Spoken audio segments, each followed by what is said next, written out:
Rentaro is a charming middle school student who has gathered up the courage to confess his feelings to a girl in his class. She replies that she also likes him a lot because he is handsome, sincere, and kind, and our boy thinks he is finally going to graduate from being a lifelong single loser. However, the girl says that no matter how nice he is, the idea of dating him disgusts her and wants to make her puke. This line breaks Ren's heart, but not more than the fact that this is his 100th rejection to date. After losing all hope, Ren goes to the shrine of the god of love to pray. Then, the most impossible thing in the world happens and God pops out from the donation box to answer him. Ren freaks out, thinking that he is a thief. But then the god comes out in his full glory and goofy-ass hairstyle. He tells Ren not to worry about his future because he will find his soulmate in high school. He explains that everyone's soulmate is chosen at birth, and the moment they meet, a current runs through their body, and they fall head over heels for each other. Some poor losers don't even have a soulmate, but Ren here is different because he is going to have a total of 100 soulmates that he meets in high school. Ren can't stop dreaming as soon as he hears this from God, but he threatens to burn the shrine down if this prophecy doesn't come true. Fast forward 1 month later, Ren takes admission into Mitsu High School. As he is trying to find his classroom, he bumps into 2 girls, and the moment their eyes meet, all of them feel a shock running through their bodies. Ren stares at the 2 shawties and wonders if they are his soulmates, and the girls begin to feel strangely attracted to him. Ren decides not to ogle them because they will think he is just a creep. So he gets up and offers his hand to them like a gentleman. The pink-haired girl Hakari suddenly starts acting like she twisted her ankle because she has seen a lot of FIFA lately. She asks Ren to help her to reach the nurse's office, and he straight up starts crying because he hurt his soulmate as soon as they met. That melts Hakari's heart, and she starts falling for Ren. But this makes her friend Kara jealous. So she throws a tsundere tantrum and tells Ren that she also has a sprained ankle, but it's not like she is asking him to carry her. On hearing that he hurt both the girls, Ren starts punching himself like Tyler Durden, and the girls are so shocked that they stand up. However, as soon as Ren's attention is back on them, they fall to the ground and tell him to carry them to the nurse's office. The girls start fighting with each other over rights to cling to Ren, and he feels like he is the luckiest guy in the whole universe. He then starts making introductions with them when 2 girls pass them by, talking about a school legend that if you find a 4-leafed clover and propose to someone with it, they will definitely say yes. As soon as they hear this, Hakari and Kara run away to find the 4-leaf clover, and Ren is left confused. Later that evening, Ren is thinking about the girls when he sees them looking for the clover in the garden. He wonders if they have been searching for it the entire day and immediately runs to their location, where he finds the tsundere Kara by herself. He offers her a soda, saying that she must be really tired looking for the clover, but she tells him that it is none of his business. She then thanks him for the soda and then explodes from embarrassment before running away. Ren is now sure that she is a tsundere, and just then Hakari returns from the bathroom. Ren gives her the soda he bought for her, and the cunning Hakari tells him that she can't finish the entire can herself, so he should help her, because that counts as an indirect kiss. He drinks some of it, and then Hakari gets the can, but she starts pouring it all out and then accidentally drops it, causing her to go mad with grief. Ren offers her his handkerchief to clean up, but Hakari grabs his hand instead, confessing her sudden and intense feelings for her. Ren starts crying tears of joy, but just as he is about to accept her confession, Kara returns with a bunch of soda cans, and she throws them all as she sees Ren holding Hakari's hands. She tells him that she wanted to repay him but didn't know which flavor he liked, and then immediately confronts Hakari about getting the jump on her. She panics as she realizes that Ren heard that and it is too late to pretend that she doesn't like him. She tells him that she can let him be her boyfriend if he is desperate, but then stops acting like a tsundere and sincerely confesses to him. Ren can't believe that this is really happening, and he doesn't know which of the girls to choose. He takes that confusion to the god of love, who says that he obviously can't choose one of the girls because they are both his soulmates and his perfect romantic partners. Ren asks him how other people with multiple soulmates handle such issues, and the god nervously replies that other people only have one soulmate. It turns out that the day Ren was born, the god was watching TV for the first time, and he was so thrilled that he accidentally put a 100 on the number of soulmates column in Ren's form. Ren curses the god for ruining his life, but that's not the worst part. The god explains that having a soulmate consumes all the luck in a person's life, and if they can't keep the soulmate, they meet all sorts of misfortunes and die. Ren realizes that the girl he doesn't choose will die, and that will continue to happen for all his other 99 soulmates. He doesn't know what to do, but as he is returning home, he comes up with a brilliant plan to date both girls in secret so they can both live. The next day, he finds both girls waiting for an answer, but they are shocked to see him all tattered up. He tells them not to worry about him and then asks both of them to become his girlfriend. Kara asks him if he is serious right now, and Ren replies that he is. Last night, as he was thinking about dating them both in secret, he suddenly punched himself because he realized that this way he would only be hurting the girls. He couldn't do that to them, and that's why he decided to double time them with mutual consent. He promises that he will never hurt them and do his best to make them the happiest girls on earth. But Kara is not having any of that. Suddenly, Ren pulls out 2 4-leaved clovers to give to them and tells them how he asked the teacher to let him in at night. Kara yells at him, saying that it is just a dumb superstition and they aren't going to say yes to him just because he found the clovers. However, Ren replies that he knew they were trying to find them and he just wanted to return the gesture. Both the girls fall flat on hearing this, and Hikari accepts Ren's proposal to double time them. She tells Kara that if the choice is between being rejected by Ren and being double timed, she will choose the second option. She clings to his arm, and Kara decides to do the same before she gets left out. Both the girls hug him and tell him that they accept being his girlfriend, and Ren feels that this is the happiest day of his life. The next morning, Ren tells a telephone pole that he has got a girlfriend because his friend circle is equal to his body count. Just then, his 2 girlfriends arrive there, and Kara asks him if he is crazy to talk to a pole. Ren replies that he is just happy to get a girlfriend and didn't have anyone else to talk with, and she turns away, saying that she wouldn't want to talk to him either. Meanwhile, Hikari seizes her chance and grabs Ren's hand, and both of them shudder because this is their first time holding hands with someone of the opposite gender. This makes Kara really jealous, but luckily for her, Ren grabs her hand. The 3 of them walk to school like that, and everyone around them is taken aback by the strong aura of love they are emitting. Once they reach school, they see a student being chased after the vice principal, and the girls tell Ren that the boy is done for because their strict vice principal was a former Olympian and no one outruns her. She catches the boy, pins him to the ground, and then absolutely violates him with techniques that Epstein himself taught her, while Ren is disgusted at seeing the poor boy suffer at the hands of the old hag. Hikari asks him if he has ever kissed before. He shyly responds that he hasn't, and both the girls are fired up to steal his first kiss. During lunch break, they go to the terrace to eat, and Hikari feeds the food she cooked to Ren. Kara gets jealous seeing this, so she takes out the cookies she baked for him. However, she closes her eyes while trying to feed him and almost blinds him with a cookie. Ren says that the cookie is also the best in the galaxy, and then Hikari moves on with her master plan. She takes out Pocky sticks to feed Ren, but holds the stick in her mouth, and he is almost about to kiss her when Kara tries to ape Hikari, but ends up poking Ren's second eye as well. Because of that, Ren breaks the stick in half. And then Kara says that he must have a fever because his eyes are red. She says that a girlfriend's kiss can heal all sorts of fevers and moves ahead to kiss him.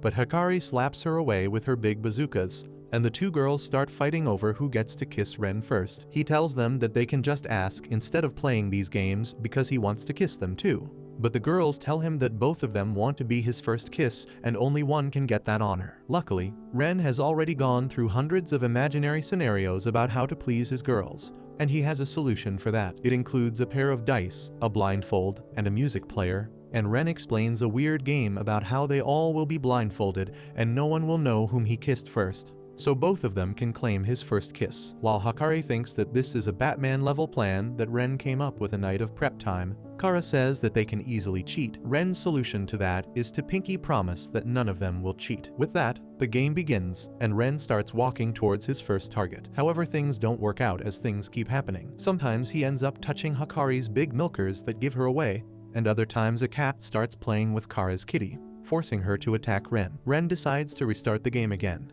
but after numerous disastrous failures, he gives up. Hikari says that Ren's plan is perfect, and the fault lies with Kara because she was beating him the entire time. They start fighting over Ren again, but he takes the entire blame on himself because he is an inexperienced boyfriend who turned kissing into Squid Games. He calls out to the strict vice principal, who spots him running in the corridor and immediately chases after him. She pins Ren to the floor and is about to lubricate his food pipe with her tongue when Kara comes from behind and puts her in a camel choke. At the same time, Hikari shouts that an inspector from the education department is here to catch the perverted teacher. The vice principal scares Kara and then runs away like a spider to protect her job. The girls then catch up to Ren and ask what the hell he was doing. Ren says that he doesn't want to hurt his girlfriends, and if they are going to fight over his first kiss, he might as well throw it in trash. The girls get furious on hearing this and tell Ren that they would rather have him kiss the other girl instead of getting violated by the vice principal. Ren is so happy on hearing that he hugs both of them and takes them back to the rooftop to execute Plan B. He says that they will kiss at the same time to make sure everyone shares the first kiss. Kara is not really thrilled about having a three-way so early on, but Ren grabs her hand and then Hakari's, so the three of them share their first kiss. The next day, they visit the library, and the girls start looking for cookbooks so that they can become proper wife material. While they start fighting over books, Ren leaves to find a book for himself, but another person reaches for it at the same time. Ren turns around to see a cute loli trying to get the book, and the moment their eyes meet, he feels the soulmate shock again. The loli starts blushing hard on seeing Ren without realizing that he is her soulmate. She shies away and tells him to take the book, but he tells her that it is alright. He asks her who she is, and she opens a book and points at a line, saying that she is the ruler of this country. Ren is confused at first, but then finds out that she is a librarian. Ren realizes that she is a strict librarian who doesn't want anyone talking, so he decides to play dumb charades with her. However, she tells him that she is not speaking because she is socially anxious. She decides to call someone else to help him, but Ren stops her and says that he needs her help in finding the right book. He says that his favorite genre is romance with a happy ending, and the lowly librarian immediately gets to work. She gathers 2 big stacks of books for Ren, and he is overwhelmed on seeing them, but he respects the hard work she has put into this, so he decides to borrow them all. He goes to the front desk to borrow them, but the clerk tells him that he needs to wait for a week before his library card is issued. Ren feels defeated, and Shizuka doesn't like seeing him like that, so she gives him her book instead. Ren thanks her and then returns to his 2 girlfriends who are trying to find new recipes to please him. At night, Ren reads Shizuka's book, which is about a princess and her loyal knight who defeats a mega-evolved Charizard for her, and then they fall in love. However, the princess is forcefully engaged to a neighboring prince, and that's where the first part of the story ends. Ren gets emotional as he finishes the book, but that reminds him of his own fate and how his soulmates will die if he rejects them. The next day, Shizuka keeps thinking about Ren in the class, and she has brought the sequel of the book for him. She is startled when he calls out to her and then gives him the sequel book. Ren thanks her and decides to thank her by buying her a soda while his girlfriends fight about recipes. Meanwhile, Ren and Shizuka have a chat by the park. He praises her choice of books, and she points at the book to convey that she has been reading a lot since her childhood. Ren is impressed that she remembers every line of the book, but Shizuka doesn't feel she deserves that because everyone else hates her for being a crazy bookworm who doesn't even speak. Ren suddenly gets an idea, and he asks to borrow the first book again. Shizuka gladly lets him have the book and keeps thinking about him all the time. However, when she doesn't see Ren for the next few days, she goes out looking for him and her book. She finds him having a fun time with his girlfriends, and that breaks her innocent heart. In the evening, as she is sitting in the classroom by herself, Ren comes to thank her for landing him the book. He then asks her to download an app and sends her a PDF, which turns out to be the ebook version of her book, and the app can convert text to voice by selecting passages of the book. He tells her that this way, she can speak to the person in front of her. Shizuka is moved on realizing that he typed the entire thing in the app by hand, and Ren says that he wanted to help her communicate better while not pushing her too hard. He asks her to say something, and the first thing Shizuka says is, "I love you." However, she makes it clear that she is not expecting anything in return because she knows Ren has a baddie with him already. Shizuka starts crying as she says this, and Ren can't help himself. He grabs her by the shoulders and says he loves her too, and it doesn't matter that he already has 2 girlfriends. He tells her that he is her knight, and together they will fight the fate that keeps them separate. Shizuka is completely in love with him now, but the bigger challenge is convincing Kara and Hakari. Ren tells them the entire story and asks them to let Shizuka join his harem. Kara lashes out at him, asking if his brain has rotted away, but Hakari is emotional because Ren didn't dump them even after getting a new girlfriend. Ren says that his feelings for them haven't changed, and he is going to work his best to give all 3 of them the love and care they deserve. After that, Ren properly introduces his girls to each other and tells them that Shizuka is a shy librarian who can only talk through books. She twitches and moves her toes according to her mood when she reads books, and he finds it cute like a puppy's tail. Shizuka is rattled because she hadn't noticed that about herself. And then Ren says that Hakari is also cute because she chomps on her finger when she is thinking. Ren says that he finds it really hot as well as cute, and then adds that when Kara tries to brush off a compliment, she twirls her hair around her finger, which is completely opposite of her personality. The girls are overwhelmed on seeing how deeply Ren notices their habits. Meanwhile, he continues talking about how they react during kissing. And that statement makes Shizuka lose her cool. She asks Ren if he has really kissed the girls, and he affirms. Hikari asks if she is also interested in kissing their boyfriend,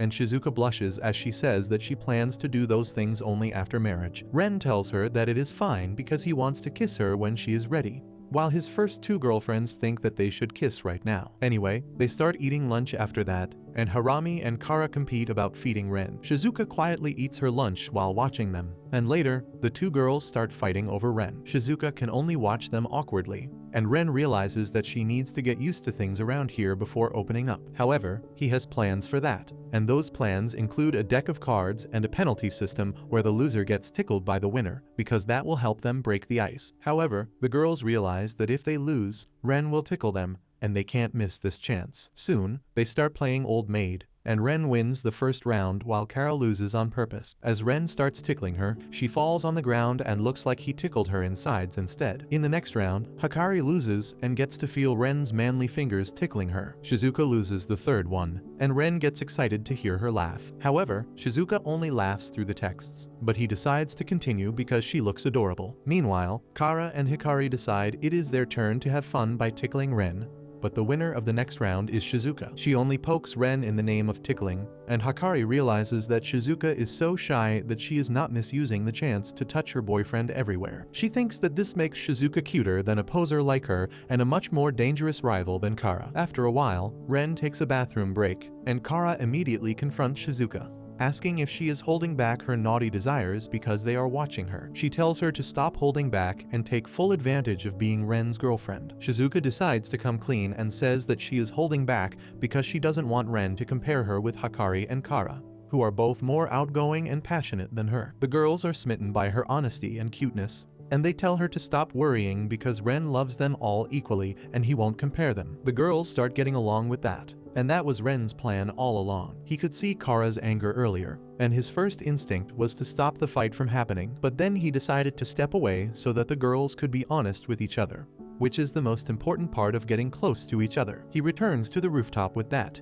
and Kara immediately tells him that they are redoing the last penalty because poking doesn't count as tickling. Even Hikari supports Shizuka, who works up the courage to be honest about her feelings, and tells Ren that she wants to kiss him. That was more honesty than anyone was expecting. But Ren tells Shizuka he will do what she wants. She moves ahead to kiss him, but he instinctively gives her a head pat because she is so cute. However, Shizuka pulls his hand down and then the two of them kiss each other. Shizuka freezes because of a romance overdose, and Hikari approaches Ren to kiss her next. Once Ren is done kissing her, he turns towards Kara, who acts like she is doing him a favor. Ren first hugs her because she is too cute and then kisses her like the rest of his girlfriends. A few days later, it is the time for exam results, and Ren's girlfriends wait for him while he goes back to retrieve his smartphone from the classroom. There, he finds a girl named Nano and asks if she is not going to check her score. Nano confidently tells him that it is pointless because she knows she is the one at the top. But as she turns around to look him in the eye and assert dominance,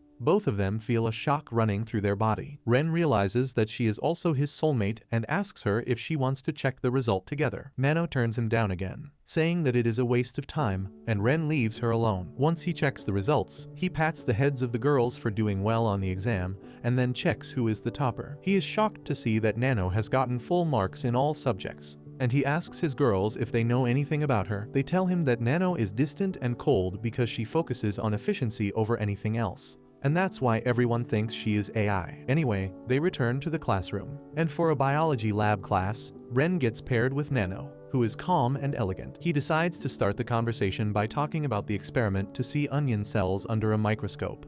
But to his shock, Nano is copying the diagram from the book because that's the most efficient method according to her. She tells Ren that it is pointless to do what the scientists have already proved, and even when he convinces her to use the microscope, she uses it to see the diagram in the book. Ren realizes that this girl is called AI because of how dumb she is while trying to sound logical. Anyway, he decides to do the experiment himself, but ends up nicking his finger. He tells Nano that he will visit the nurse's office, but she has a more efficient method of stopping the bleeding. She suddenly starts sucking Ren's finger while saying that saliva contains antimicrobial compounds. Ren freaks out, but he slowly starts enjoying the feeling and wishes that he had cut something else instead of his finger. Later, he thanks her for helping him earlier, and Nano tells him that she just chose the most efficient manner. He offers to buy a soda to thank her and get to know her better, but she turns him down because soda is not efficient for hydrating her body, and she doesn't want to waste time doing things that don't improve her future. Ren strongly disagrees and says that having fun makes life meaningful,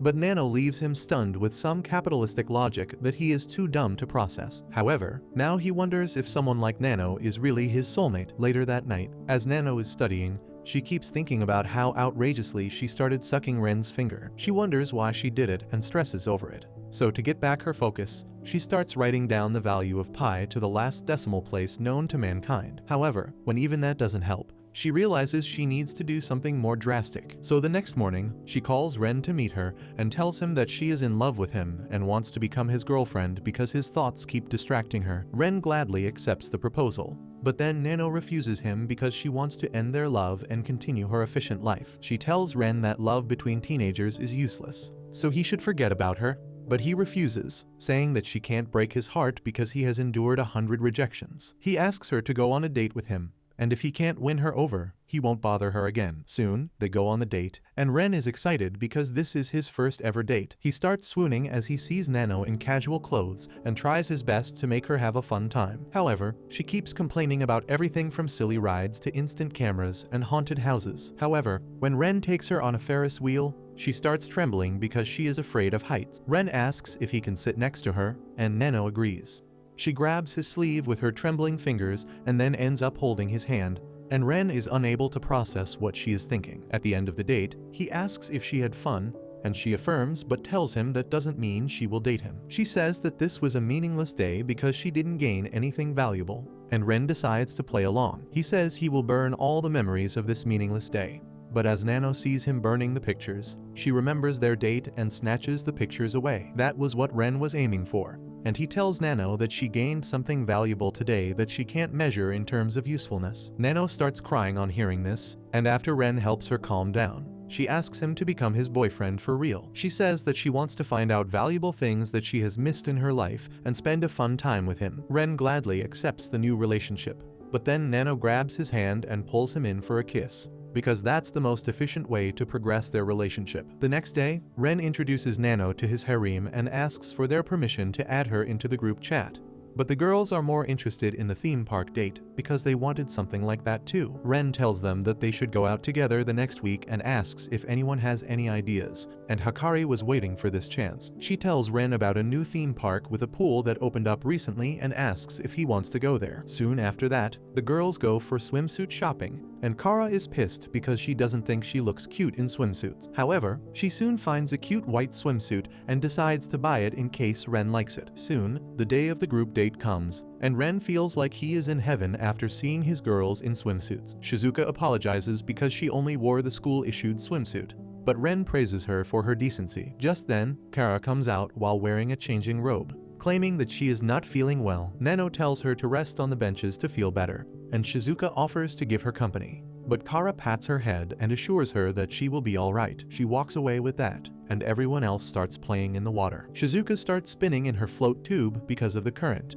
and while Hikari and Nano make their moves on Ren and knock him out cold, she floats far away from her group. She tries to stop and reach them, but she can't stop spinning no matter how much she kicks water with her tiny feet. She tries asking people for help, but no one can listen to her, and in the end, she collides against the wall that rips a hole in her floater, and she has to climb out before she sinks. At the same time, Hikari and Nano are panicking because after numerous attempts to give oxygen to Ren, he is not waking up. Nano suggests that they should call a lifeguard, and Hikari agrees, specifying that they need a male lifeguard. They run to find a lifeguard, but instead find a bunch of pervs who ask them to have fun with them. The girls ignore them and run around, but one of the creeps can't control himself and tries to touch Hikari.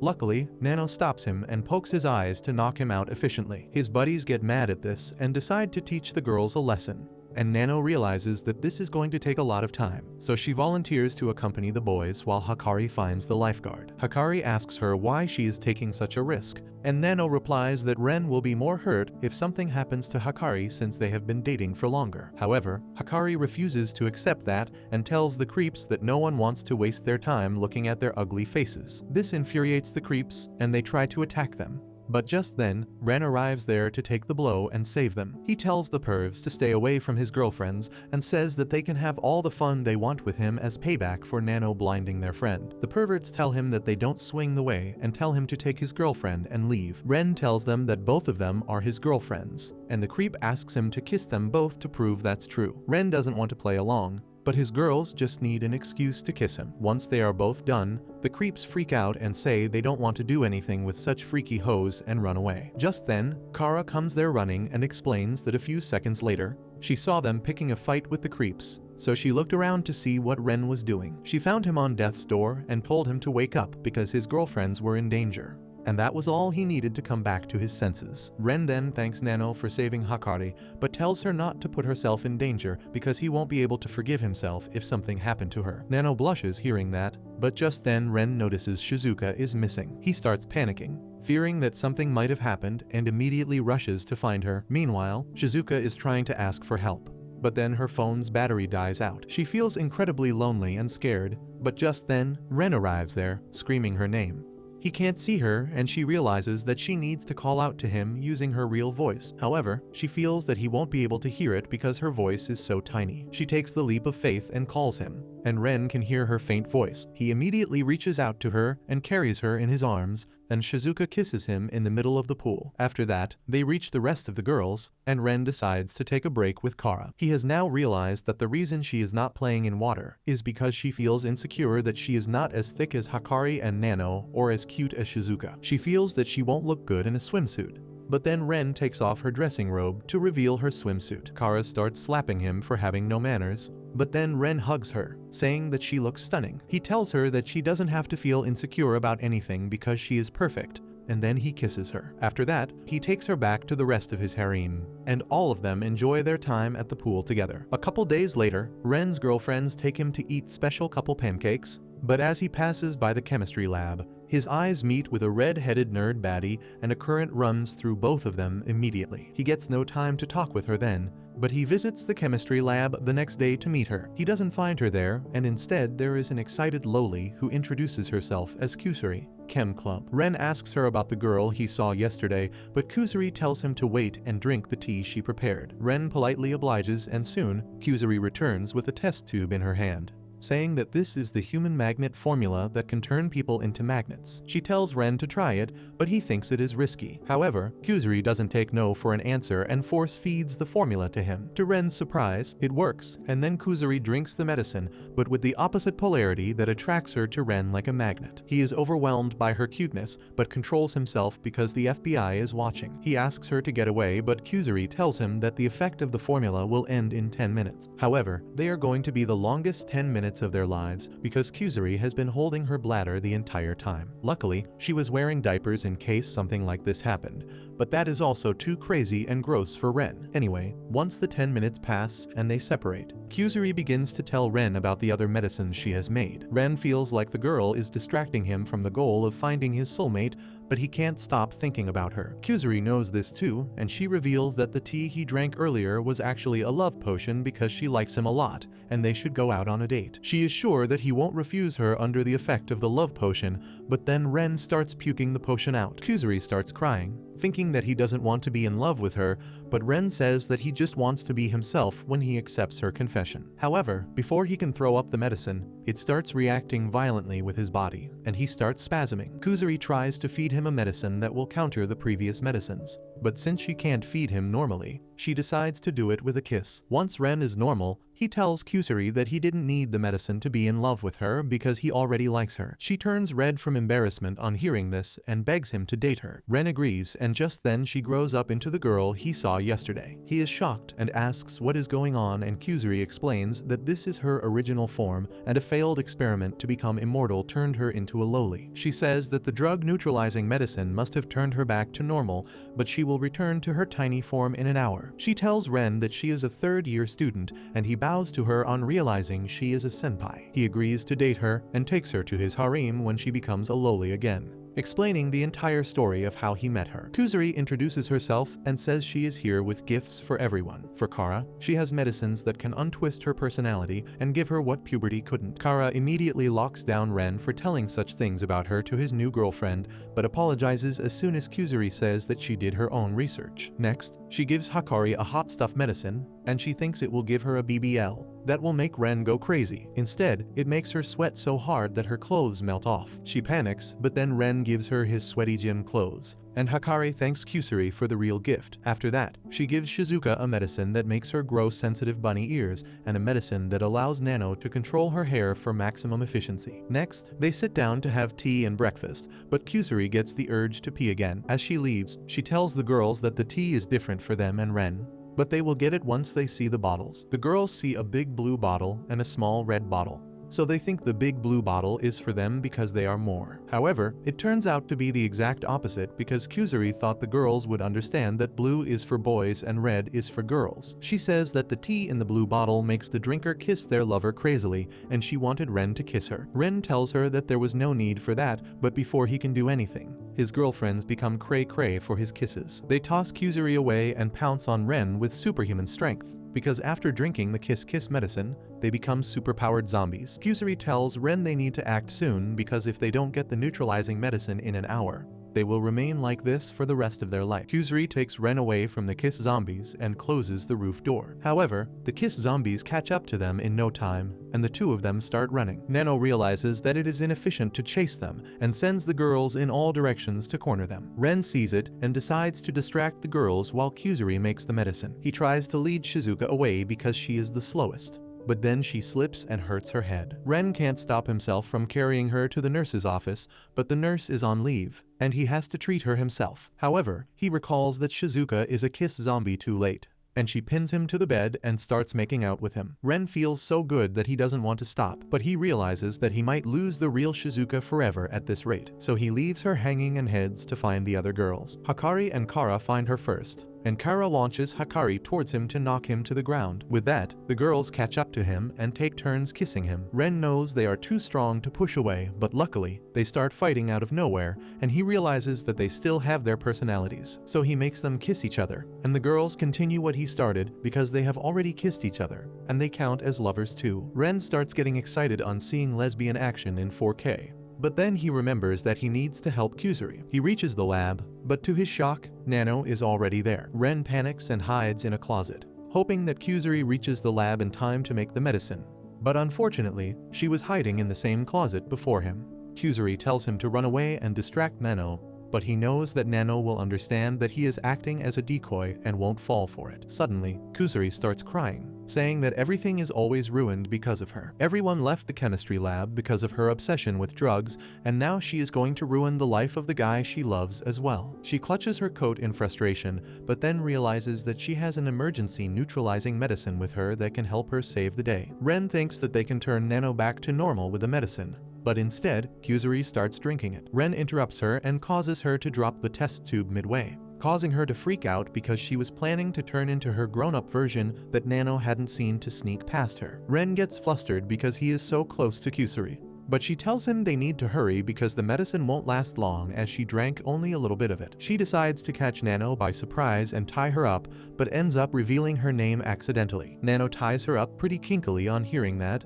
and Ren decides to run away to distract her at all costs. He hides in an empty classroom, but Nano breaks the lock and pins him down anyway. She starts kissing him without stopping, but luckily, Kusuri arrives with medicine just then and feeds it to her. Nano falls unconscious thanks to that, and Ren is glad that his desperate attempt worked. Soon, they rescue all the girls, and when they wake up, Hakari apologizes to Ren for what she did. However, as she remembers her passionate making out session with Kata, She says that she forgot everything. Even Kara agrees with her, but then Kusuri starts crying as she apologizes for the mess. Ren tells her that it is alright because things worked out in the end, and from now on, he will be there to help her clean up any mistakes she makes. Kusuri is so overjoyed on hearing this that she kisses him and gets what she wanted from the beginning. Soon after that, Hikari takes Ren and his harem to a date in a flower park, and everyone is really excited about it. Suddenly, the park officials announce that it is the time for their special game, bouquet toss, and the winner can wear a wedding dress and get pictures clicked with her partner. The girls get excited on hearing that they have a chance to do a wedding photoshoot with Ren, but Hikari is the most excited one. They go to take part in the competition, but there is a huge crowd there, and a team of juiced-up female bodybuilders called Gorilla Gang is eager to win the competition so that their boss can do a photoshoot with her boy toy. Hikari suggests that they work as a team and then draw lots later to see who gets a chance to click pictures with Ren. The girls agree to the plan, and Ren asks Shizuka to sit this one out because she is not built for a competition like this. She agrees, and then Ren notices that the Gorilla Gang has flags. So he makes a flag for Rentaro family using a towel and a Sharpie that gets the girls swooning. Soon, the competition starts, and the guest throwing the bouquet is the vice principal, who is also a former shot put athlete. She tosses the bouquet at supersonic speed, and everyone starts running after it. Suddenly, members of the Gorilla Gang begin knocking people down, and Kara says that attacking others is against the rule. However, the Gorilla Gang say they are just training with each other, and they aren't responsible for anyone who gets caught in the crossfire. Kara gets pissed on this and decides to join the Gorilla Gang to fight them. She clashes head-on with the Gorilla Boss and proves that she is as strong as any bodybuilder. Meanwhile, the bouquet starts falling, and the Gorilla Gang creates a hurricane to pull it towards them. Luckily, Shizuka was holding the towel near them,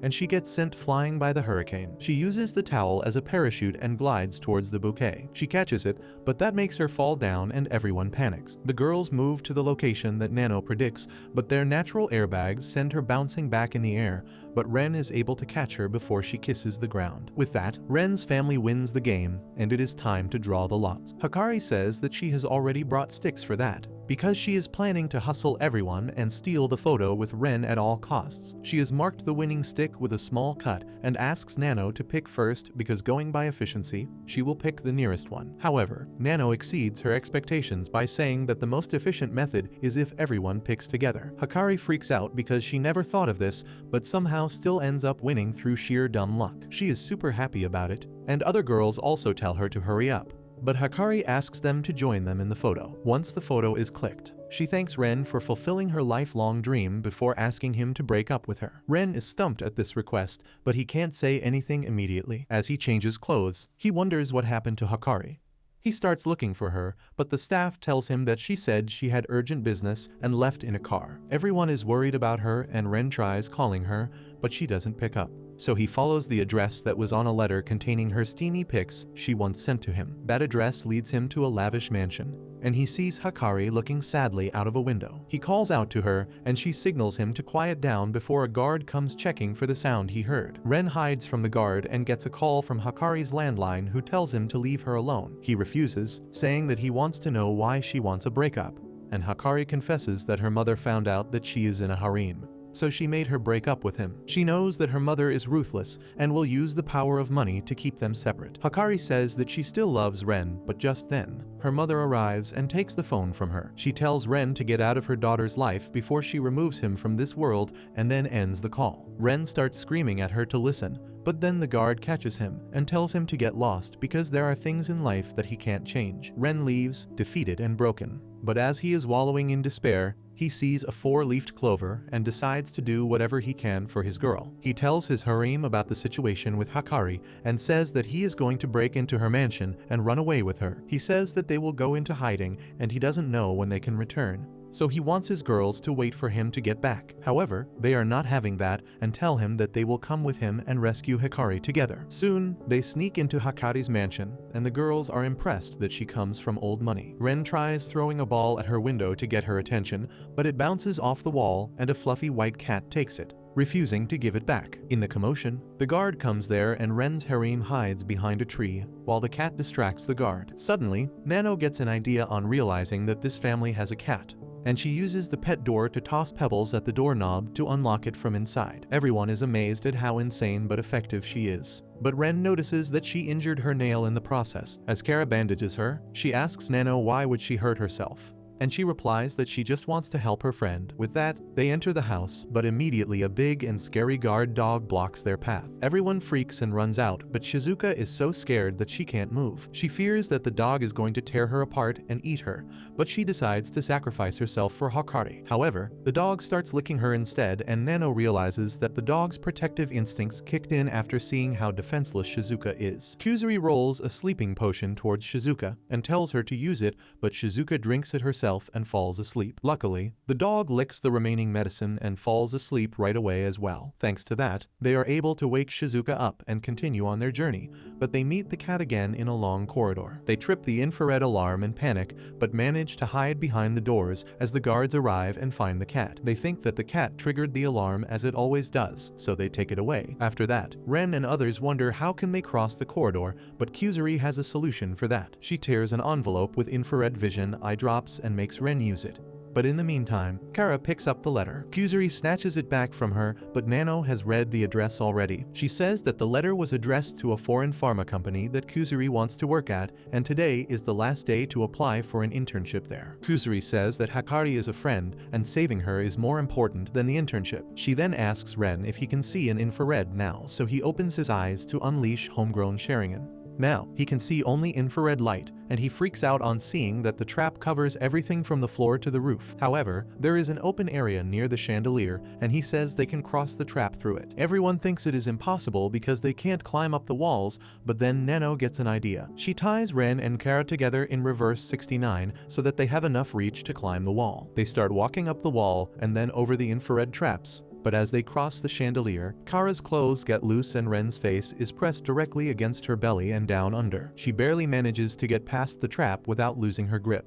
And once they are through, Ren tells the rest of his harem that they can stay behind while they rescue Hakari and return. They soon find her room, and Kara unlocks it to see Hakari crying while looking at their group photo. However, the very next moment, the security alarm blazes because Hakari's mom had rigged her door in case she tries to escape. Ren tells her to run away with him, but it is too late as the guards and Hakari's mom arrive at the scene. Mommy Hahari takes Ren and Kara with her, while Hakari cries that Ren is going to suffer at the hands of her mother. Meanwhile, Hahari tells Ren and Kara that she would have shipped them to Epstein Island already if they weren't his daughter's friends. Ren realizes no tricks are going to work now, so he asks Hahari for her blessings, but she refuses. She then reveals that she was 13 years old when she got pregnant with Hakari because the guy she loved was critically ill and she wanted something to remember him by. So she recklessly got artificially inseminated by a team of skilled doctors and had her daughter. Even though she loved Hakari dearly, she always felt the loss of the man she loved. Hahari knows that her daughter is as reckless in love as herself, and she is going to be hurt badly if she dates a man who is 5 timing. That's why she tells Ren that his words mean nothing, and she is doing what she needs to protect her daughter. Ren starts crying on hearing her sad story and promises that he will never do anything that hurts Hakari. The tears wash away the medicine from his eyes, and he can see again. And as he meets Hahari's gaze, the soulmate shock runs through their bodies. Hahari is overwhelmed on feeling the sensation called love after 16 years, and she immediately asks Ren to go out with her because despite all that she has faced, she is still the type to become blind in love. Kara is flabbergasted by what she just heard, but Ren is about to say yes because he doesn't say no to his soulmates. Kara yells at him to snap out of it, and then Hahari says that she was just joking to test him, and she is still not going to give her daughter to him. Ren swears that he will do his best to keep Hakari happy. So Hahari summons a custom lie detector chair that can sense even the smallest lies to test his promises. Ren agrees to undergo her test, but asks her to prove that the chair works. Hahari agrees and makes Kara take the test because Ren will trust her answers more. The first question Hahari asks her is about her cup size, and even though Kara is flustered, she says that she is almost a C cup. The chair says that is a lie, and Kara reveals that she is just a B cup, which is the truth. Next, Hahari asks her if she loves Ren, and she affirms, but the machine says it is a lie. Ren starts bleeding out of all his holes on hearing this because he can't believe that Kara doesn't love him. She realizes that the machine catches even the slightest change from truth. So she starts talking about how much she loves Ren, but even then the machine calls it a lie. Ren keeps on taking damage each time until Kara says that she really loves him. and the machine confirms that it is the truth. Ren returns to normal on hearing this, and he immediately says the same thing about Kara that the machine confirms as truth. Next, he answers the same questions about Hikari, and they are all truths, which leaves Hikari confused. She refuses to believe that the machine is working properly, but just then, a maid comes running to tell her that Hikari wants to jump out of the window. Seeing this chance, Kara grabs Hikari and threatens to snap her neck if anyone moves. She tells Ren to take Hikari and run away as far as he can because she knows he will return for her one day. Ren takes up the offer and runs towards Hikari, while Kara holds her mother back. Ren soon reaches Hikari, who is standing on the edge of her window, and tells her that they can run away from this place. She refuses, saying that no matter what they do, her mother will keep chasing after them and they will never be happy. Ren says that he will be much more sad if anything happens to her and asks her to come back to him. Hikari is moved by his words and agrees to come back. But then her adrenaline wears off and she gets scared of falling. Ren walks to her cautiously, but Hikari slips and falls. Luckily, he catches her, but he is in a bad position and both of them are about to fall just as Kara and Hikari reach the room. They reach for Ren, but he slips and falls, refusing to let Hikari go. He curls up around her and then kicks the wall to land in the pool below them. His girls also dive in to rescue him, but Kuzuri has to rescue Shizuka first because she can't swim. Once they are out, Ren hugs Hikari, but then Kara comes there and slaps her, calling her an idiot for trying to jump out of the window. Ren hugs both of them as they cry, and Hikari realizes that he was not lying when he said he would do anything for his girlfriends. She bows to him and asks him to make her daughter happy, and Ren agrees. He realizes how much Hikari loves her daughter, but he doesn't want her to be sad either. So he takes her hands and says that he will make both her and Hikari happy. He says yes to her proposal from earlier and Hikari is so happy that she hugs him tightly. Hikari freaks out on hearing this and reminds her mom that this guy is her boyfriend. But Hikari doesn't care because she is in love with Ren, and all the girls are thinking the same thing you are. Anyway, Hikari says that everyone should stay over for the night. She takes the girls to her giant bathroom and then for a pajama party where she dresses them in cute dresses. Ren is overwhelmed by the cuteness overload and even Hikari gets a nosebleed because she hasn't been this excited in a long time. She leaves to get water and Ren decides to support her. He assures Hikari that there are many fun things left in her life, and she gets so excited by his words that she asks him to come to her room because she can't hold it in any longer. Ren thinks that he is finally going to graduate from being a virgin, and his girlfriends think so too when they hear Hikari's screams coming from her bedroom. They rush to the scene because all of them want to take Ren's V card, but they receive the surprise of a lifetime when they see that Hikari has made him wear girls' clothes and is squealing because he is so cute. The girls agree with her wholeheartedly and accept Hikari as their boss, while Ren is really embarrassed that his girls saw him cross-dressing. He passes out because of the embarrassment and everyone panics, but Hikari finds an opportunity in this crisis. She makes Nano dress up like a prince to wake up the sleeping beauty. Nano kisses Ren and brings him back to his senses, and the girls start drooling on seeing this. Once Ren is awake, he takes off his female clothes and angrily heads to take a bath. But Hikari and her mother have plans to snoop on him and see what he is packing. However, Shizuka is against peeping, so Hikari and Hikari roll her up in a bedsheet like a burrito and tell her that they will bring pictures for her. The girls lower Kusuri to the bathroom window so that she can confirm the status for them, but it is too foggy and she presses her face to the glass just as Ren looks towards her. She freaks out on being spotted, but Ren thinks that he saw a ghost, so he is even more scared. At the same time, Shizuka decides to protect Ren's honor at all costs and starts rolling towards him, while Hikari leads the girls to the attic, which will allow them to see Ren from above. The girls are nervous about finding mice in the attic, but Hikari tells them that her place is free from all sorts of pests. Just then, her cat brushes off against the girls and they freak out while banging on the floor below them. This further scares the already terrified Ren, who starts rubbing himself faster to get out of the bathroom. At the same time, Shizuka reaches the stairs but is afraid to roll down until the dog comes there and startles her. She rolls towards the bathroom at great speed, getting free of the bedsheet burrito. Luckily, the door opens by itself for her because of a ghost that vanishes as soon as Shizuka touches it. She rolls and falls into the bath and Ren freaks out when she comes out of the water. However, he calms down as he recognizes his girlfriend and asks what is she doing here. Just then, his tower comes undone and Shizuka gets the honor of being the only girl to see his elephant's trunk. She passes out with a nosebleed, so Ren takes her back and runs back into the rest of his harem. They tell him that they were just playing hide and seek, but Kara says that they weren't trying to peek on him or anything. That reveals their secret, and Ren scolds them all before continuing their night out. They start playing cards, but then Hahari starts acting strange and leaves the room. Ren goes to check on her and finds her praying, so he decides to accompany her. He is surprised to see her praying to the picture of a middle schooler, and Hahari says that this was her previous lover and Hakari's father. Ren is shocked to hear that, but he has more questions now. He asks Hahari why did she stay single even though she could have any man that she wanted, and she says that she doesn't want to talk about it. However, Ren tells her to be comfortable with her teenage boyfriend,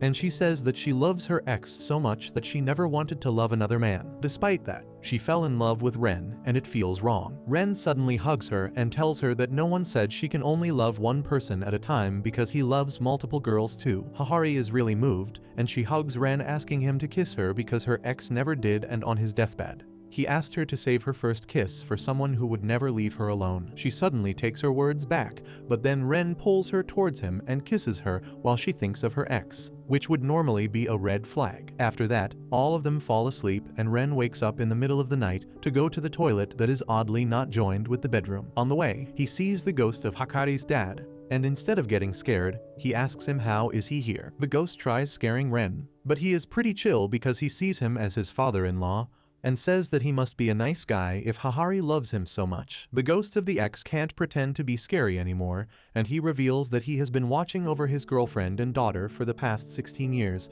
but now that Ren is here, he thinks that the girls are in safe hands. Ren asks to shake his hand and thanks him for bringing Hakari into this world and making Hahari happy in the past. On hearing his heartfelt words, the ghost suddenly goes Super Saiyan because all his regrets and worries that tied him to Earth are getting washed away after meeting Ren. He tells Ren to watch over the girls for him as he passes away, and Ren wakes up in the morning, trying to stop him from going. Later, everyone heads back home to change and go to school, and Hahari asks them to come here as often as they want to. However, she can't control herself from going after Ren, and in the afternoon assembly, she introduces herself to the students as the new chairperson of the school board because she bought the school to be closer to Ren. Meanwhile, ran all the way to her mansion to see her in the lunch break, and he gathers his strength to run back and meet his girls back at school, passing many of his future soulmates to reach his girlfriends waiting for him at the rooftop. A couple weeks later, Hakari calls everyone to the rooftop for an emergency meeting. She says that after 3 months in a relationship,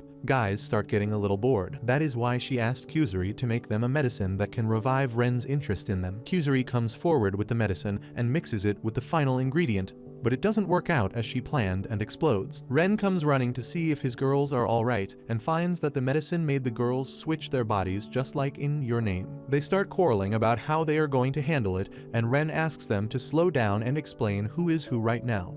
Hakari is in Nano's body, and she realizes that she can take advantage of this situation to get closer to Ren, but he can easily guess that it is her by her actions. Next, Kuzuri asks him if he can tell that she is in Hakari's body. After that, he turns to Kuzuri's body, which now houses Hahari, who is thrilled to be young again. Meanwhile, Kara is in Hahari's body, and Shizuka is in her body, while Nano has possessed Shizuka's body. Ren asks how to turn them back, and Hahari suggests that they need a miracle, and the only thing that can make it possible is a kiss from Ren. Everyone knows that this is an excuse, but that doesn't stop Hahari from giving Ren baby treatment while in Kuzuri's body, and he feels really good with motherly Kuzuri. Once they kiss, her soul leaves the body, and the girls realize that if Ren kisses everyone quickly, their souls will leave the new vessel and go back to their original body. So Ren kisses all of them one by one, and their souls are in the air. With that, they return to their original bodies, and Ren is overwhelmed after 6 kisses in a row. Later that day, as he is buying lunch in the cafeteria, a girl reaches for the egg on toast he wanted. As Ren looks at her, the soulmate current runs through his body, but he is shocked to see that the emo girl is actually a middle schooler. She tells him to mind his own business and then tries to buy the egg on toast, but unfortunately she doesn't have the money for that. Ren finds her in the park and offers to share his lunch with her. The girl still acts bitchy, but as soon as she takes a bite, she starts squealing with delight and apologizes to Ren for being rude earlier. She explains that she is a big foodie with a super fast metabolism, so if she gets a craving she can't satisfy, she turns cranky. Once she is done, she thanks Ren and leaves, but by the time he asks her name, She has already digested the food and rudely tells him to stop being a creep. However, she can't help but notice a strange feeling in her heart as she talks to him. The next day, the emo foodie girl looks for a special sandwich aggressively, but it is already sold out in her cafeteria. Just then, Ren comes there to ask what is she craving today, and she tells him it is none of his business. However, he guesses it and says that it's sold out in his cafeteria too. This pisses the girl off even more, and she decides to go to a convenience store,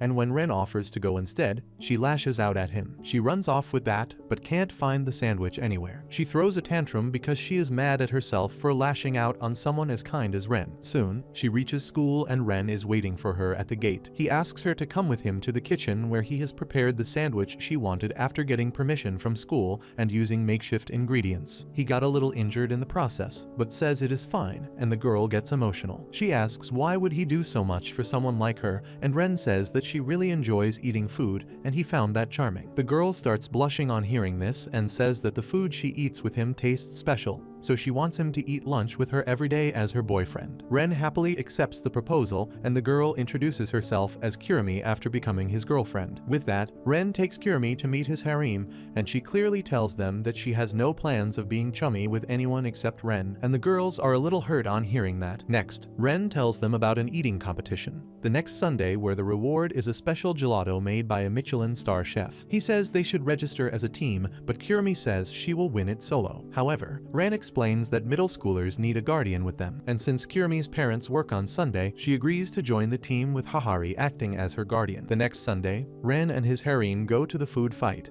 and he hopes that this will help Kirimi break the ice with the rest of his girls. The announcer declares that the preliminary round is about eating as much rice as they can, and the side dishes won't count in the score. Only 2 people can take part in this round, and Kirimi declares that she will take part in every round and win, so they can just go home. Kara is pissed at her, but Ren stops her and volunteers to help her in round 1. As they start eating, Kirimi keeps getting distracted by the side dishes, and Ren brings a plate for her. Kara asks him if he is crazy for going to the side dishes so quickly, but Ren asks her to just wait and watch. Kirimi starts making faces of ecstasy on eating the side dishes, and it tempts everyone to get some sides as well. As everyone rushes to get the side dishes, Ren explains that their stomach will get filled with the side dishes and they will drop out of the competition quickly, but Kirimi basically has a black hole in her belly and she will be alright. He himself keeps asking for more rice without eating any side dish, and the girls ask him how can he eat that much. Ren replies that he feels that the rice his girlfriends are serving him has their unique flavor,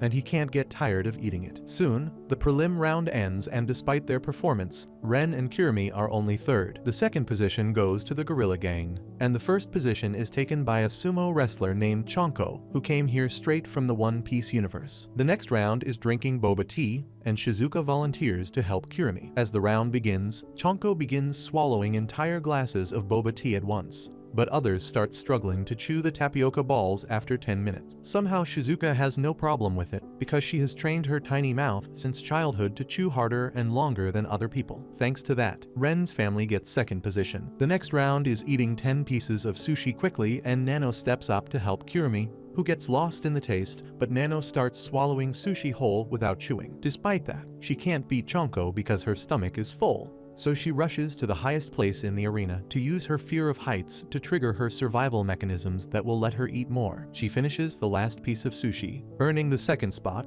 but then freezes stiff and Ren has to rush and rescue her. The food in the next round is spicy tofu, and Chonko gives up because he can't handle the spice. Meanwhile, Kara, Kuzuri, and Kirimi win the round after beating the gorilla family. The next round is cake eating, and once again, Rintaro family comes second. Anyway, it is time for the final round, ramen eating. But no one except Kirimi is fit enough to take part in it. The gorilla gang leader and her lackeys decide to go all out for their boy toy, but after a few minutes, they have to be taken to hospital in ambulances. Now only Chonko and Kirimi remain, and they keep fighting hard. But Chonko is confident that he will win because he is not eating anything at all. His giant frame is actually a hoax, and he is spitting everything into a box hidden inside his suit. Soon, Kirimi starts struggling, and she realizes that she shouldn't have taken part in every round and let Ren and others handle some of them. She starts crying, thinking that her arrogance is going to cost her this win when suddenly, Ren and others arrive there to join the competition. Kirimi asks them why are they here when she was so rude to them, and they reply that they are a family that stays together no matter what. Ren tells her that they will win with the power of love, and Kirimi finally accepts his words. As they keep eating, Chonko's box gets full, so he transforms and begins stuffing his belly instead. After a prolonged battle, everyone is on the floor and the match is a tie. Kirimi and Chonko crawl towards their ramen bowl, but then Ren asks Kirimi to feed him instead. She does that, and Ren swallows the last bit of ramen while Chonko vomits. He can't understand how Ren didn't vomit after eating that much, and he replies that he will never throw up what his girlfriends feed him. With that, his team wins the competition and get to eat the special gelato. Kirimi now feels guilty for being rude to everyone, but instead of scolding her, they simply feed her more gelato. Later, Kirimi meets Ren privately and thanks him for taking her to the competition. Then suddenly, she moves closer to Ren and kisses him, saying that she could get used to his taste. Soon after that, Hahari gets into full mommy mode and makes baby clothes for everyone to wear. Ren gets so excited that he starts wearing them already, but Hahari tells him to wait because they have to drink Kusuri's babyfication medicine first. Kara and Kirimi don't want to take weird medicines or wear baby clothes, so Hakari starts rolling on the floor to convince them. This hurts Hakari, who asks her mother to stop embarrassing her in front of her friends. Seeing the atmosphere get tense, Kusuri decides to use the school cat as a distraction. She throws a test tube at her and asks her to catch it, but the cat runs away and the test tube explodes,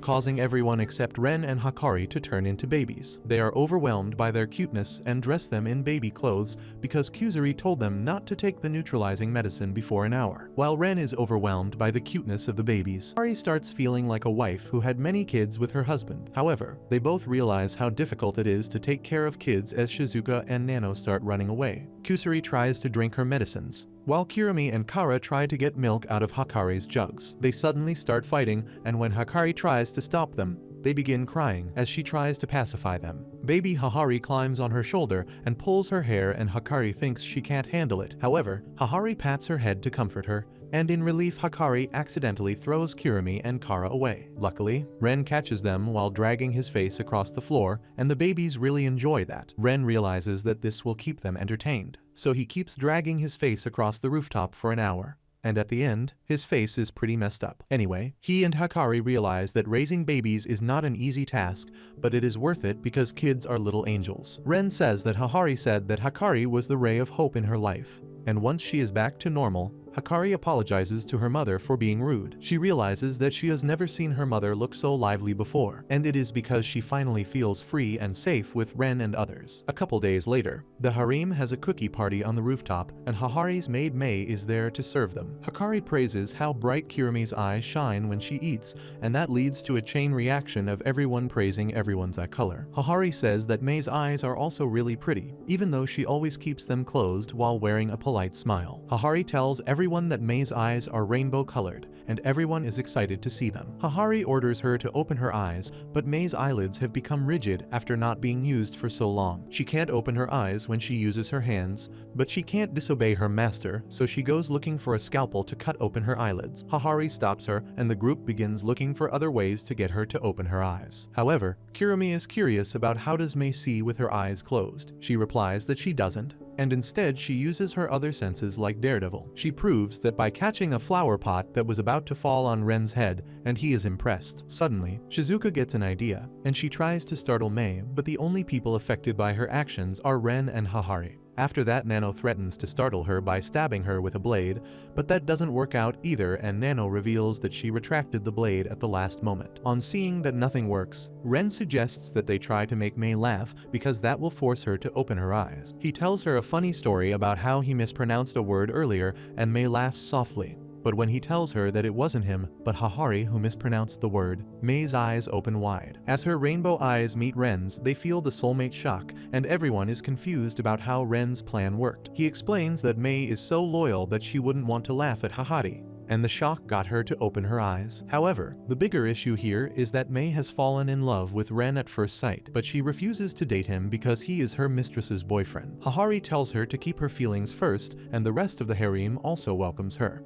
so Mei asks Ren to make her his side chick. The next day, Mei comes to pick Ren up because Hahari told her to become his personal maid for a day so that they both can know each other better. Ren asks her what she likes, and she replies that she loves Hahari and Ren. But he asks her what else she likes. Turns out Mei has no hobbies, no favorite food, and no personality traits apart from being loyal to Hahari and him. Ren thinks he needs to make her experience more things, so he takes her to a flower park and food stalls nearby. He asks if she would like to eat something, but she replies that she will be fine with whatever he orders, to stop her from trying to please him all the time. Ren says that he wants to eat the food she has cooked, and he is so hungry that he can't wait a single minute. To his surprise, she comes back in 40 seconds with a homemade lunchbox that she made in advance. Ren realizes that she didn't even plan to tell him about it until he asked. He is amazed at her selflessness, and after eating the lunch, Mei asks Ren if he has any orders for her because she will do anything for him. Unfortunately, he is dumb as a fart and can't think of anything good. He asks Mei to bring a cherry blossom branch for him,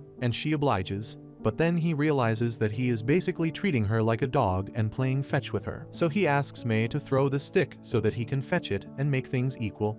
But now even the maid has started thinking that he is dumb. She tells him to give her a better order so that she can serve him, and he asks why is so insistent on serving others. Mei replies that her life has no value because she was abandoned once, but Hahari found her and now it is her mission to serve her. Ren doesn't like that attitude, so he orders her to stop being useful to him. Mei accepts it, but no matter what she does, Ren says that she is being cute, which counts as being useful. In the end, the only idea left in her mind is to drive back home, but Hahari sends her back to her date. Once Mei returns, she tells Ren that she is useful to him no matter where she goes, and she can be useless only when she is dead. Ren replies that this is exactly his point because as long as Mei is alive, she is useful to him, so she doesn't need to push herself hard to please him. Mei gets emotional on her, and then Ren says that if she wants to do anything for him, she should do it as his girlfriend and not his maid, and she gladly accepts that order. With that, Ren introduces her to his harem, and the girls have already accepted Mei as one of them. To celebrate this occasion, Hahari has made maid outfits for every one of them, and Ren's mind gets blown on seeing them as maids. Mei tells everyone to be careful, or they will get their dress dirty, which is a great sin for maids. This gives Hahari an idea to start a water fight between the girls, with the reward being a sloppy kiss from Ren. The girls are thrilled to take part in the competition, with Ren acting as the referee butler. Kara faces Mei first, who easily dodges her attacks, then forces her into an awkward position where she gets defeated by Kusuri. Nano eliminates Kusuri while Hahari distracts Kurumi with a burger to eliminate her. Nano decides to take down Hahari first, but Mei intervenes to protect her master. Nano calculates the velocity, air resistance, and a bunch of stuff to dodge the water, and then fires back, but Mei uses Ultra Instinct to dodge it. The two of them start facing off like Goku and Vegeta, but then Nano decides to go after an easier target. She chases Shizuka, who starts firing in random directions, and one of the shots she fired upwards falls right on Nano's head, eliminating her, but she also gets wet by her own attack. Now only 3 players are left, and Hikari takes her mother hostage to force Mei to eliminate herself. However, Hahari shoots herself so that her maid can win and make her proud. Mei runs ahead and takes Hikari out quickly,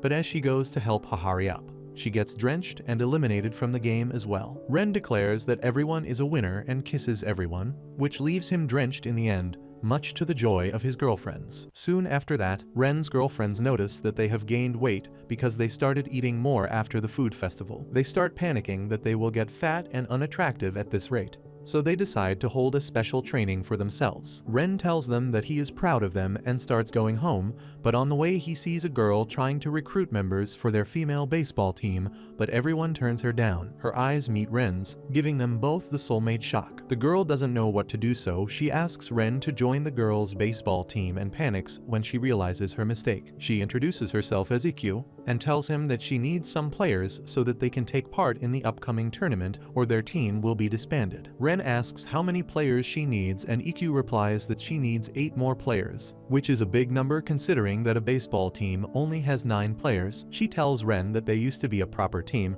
but her friends left for the US to train properly, and she just wants to keep the team alive till they get back. She says that she can only try to recruit players while training her muscles right now. However, she gets exhausted after a while because she has been swinging her bat since morning, but she likes it because she is a masochist. Anyway, Ren asks what he can do to help her, and Ikkyu asks him to help her with training. They play for a couple of hours together and Ikkyu is really happy. The next day, she is really excited for the classes to end so that she can play again with Ren. She is sure that she is in love with him, but then she sees him holding Nano's hand and that shatters her dreams. So later that evening, when Ren comes to play, she confesses her feelings for him. Ren rejects her, saying that he has 8 girlfriends already, and that completely breaks Ikkyu's heart. However, the fun part is that Ikkyu's masochist side kicks in on hearing that she feels the most pleasure she has ever felt in life on being heartbroken. Suddenly, Ren starts coughing so much blood that he floats in the air, and reveals that he was rejecting her on purpose because he saw her looking ecstatic earlier when she saw him with Nano. That's why he just wanted to make her feel good before accepting her proposal, because he wants to be with her and help her achieve her dreams. Ikkyu is delighted to become his girlfriend, and the next day,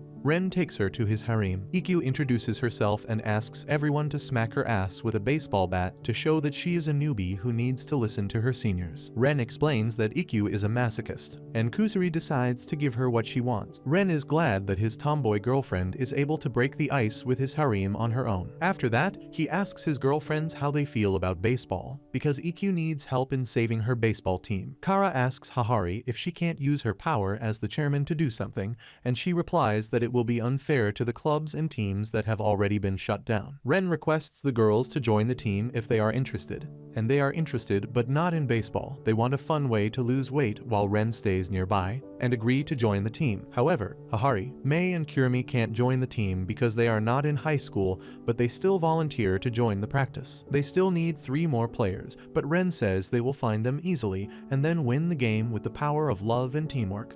Soon, they start training, and the first exercise is catching practice. Kara uses too much power. Hahari has too much jiggle physics. Hakari is too clumsy, and the baseballs remind Kurumi of chocolate wrapped like baseballs. Once they finish catching practice, it is time to practice swinging the bat, and Kusuri decides to become Roronoa Zoro. Kara starts using it like a weapon and Shizuka starts spinning as she swings the bat. By night, everyone is exhausted but Ikkyu is still going strong. She tells everyone to go home because she still needs to practice a bit, and when they return in the morning, they find that she hasn't gone home all night. She collapses as soon as they approach her, and they take her to the infirmary while wondering how is she such a masochist. They leave for their classes with that, and Ren returns just in time as Ikkyu wakes up, still aching to practice more so that she doesn't let her friends down. Ren somehow convinces her to go to class for now, and plans to develop a fever by putting ice inside his underwear to stop Ikkyu from overworking. Later that day, as they finish practicing and Ikkyu tells everyone to go home, Ren is ready to execute his plan,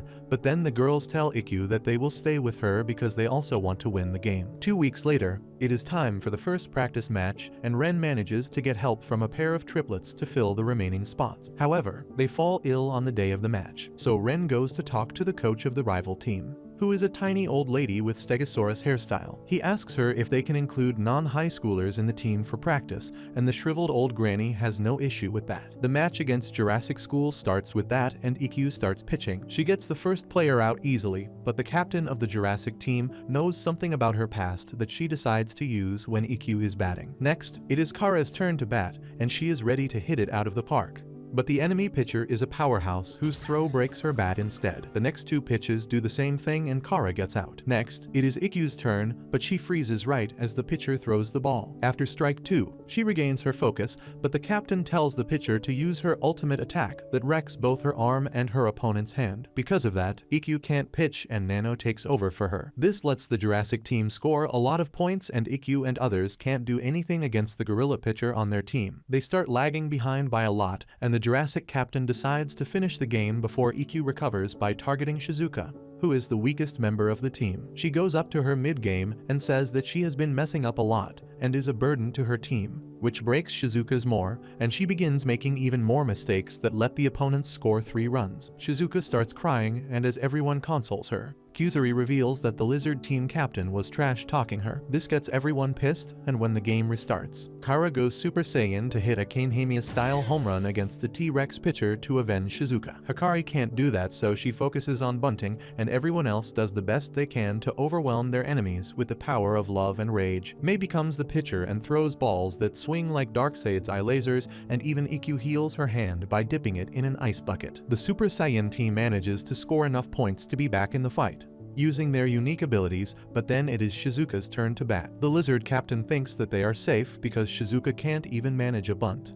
But she suddenly hugs the bat tightly and hits a bunt from the base because the T-Rex pitcher has only been throwing middles. Shizuka starts running at full speed, but she is not fast enough. However, seeing her trying to run fast with her tiny body reminds the opponent of her puppy that died last year, and she can't catch the ball. Shizuka completes the run and ties the score. But the next batter is Ikkyu, and the lizard captain thinks that she will fumble again. As Ikkyu leaves to bat, Ren grabs her hand and asks why is she not herself today. Ikkyu reveals that a couple years ago, she hit a home run that hit a girl in the stands and gave her a serious bleeding. That's why she is scared of hitting home runs now, but she is confident that she will hit it this time. Everyone cheers for her, but Ikkyu still has the flashbacks and hits 2 foul shots. She pumps herself up before the last pitch, but then the T-Rex pitcher uses her ultimate attack again. This time, Ikkyu connects the shot properly even as the wind pressure from the pitch tears her clothes. Suddenly, she hears Ren telling her to hit the ball towards him because he will surely catch it. Ikkyu believes him and hits the ball with full strength, and Ren feels like the Shaolin soccer goalkeeper as he tries to stop the hypersonic ball. In the end,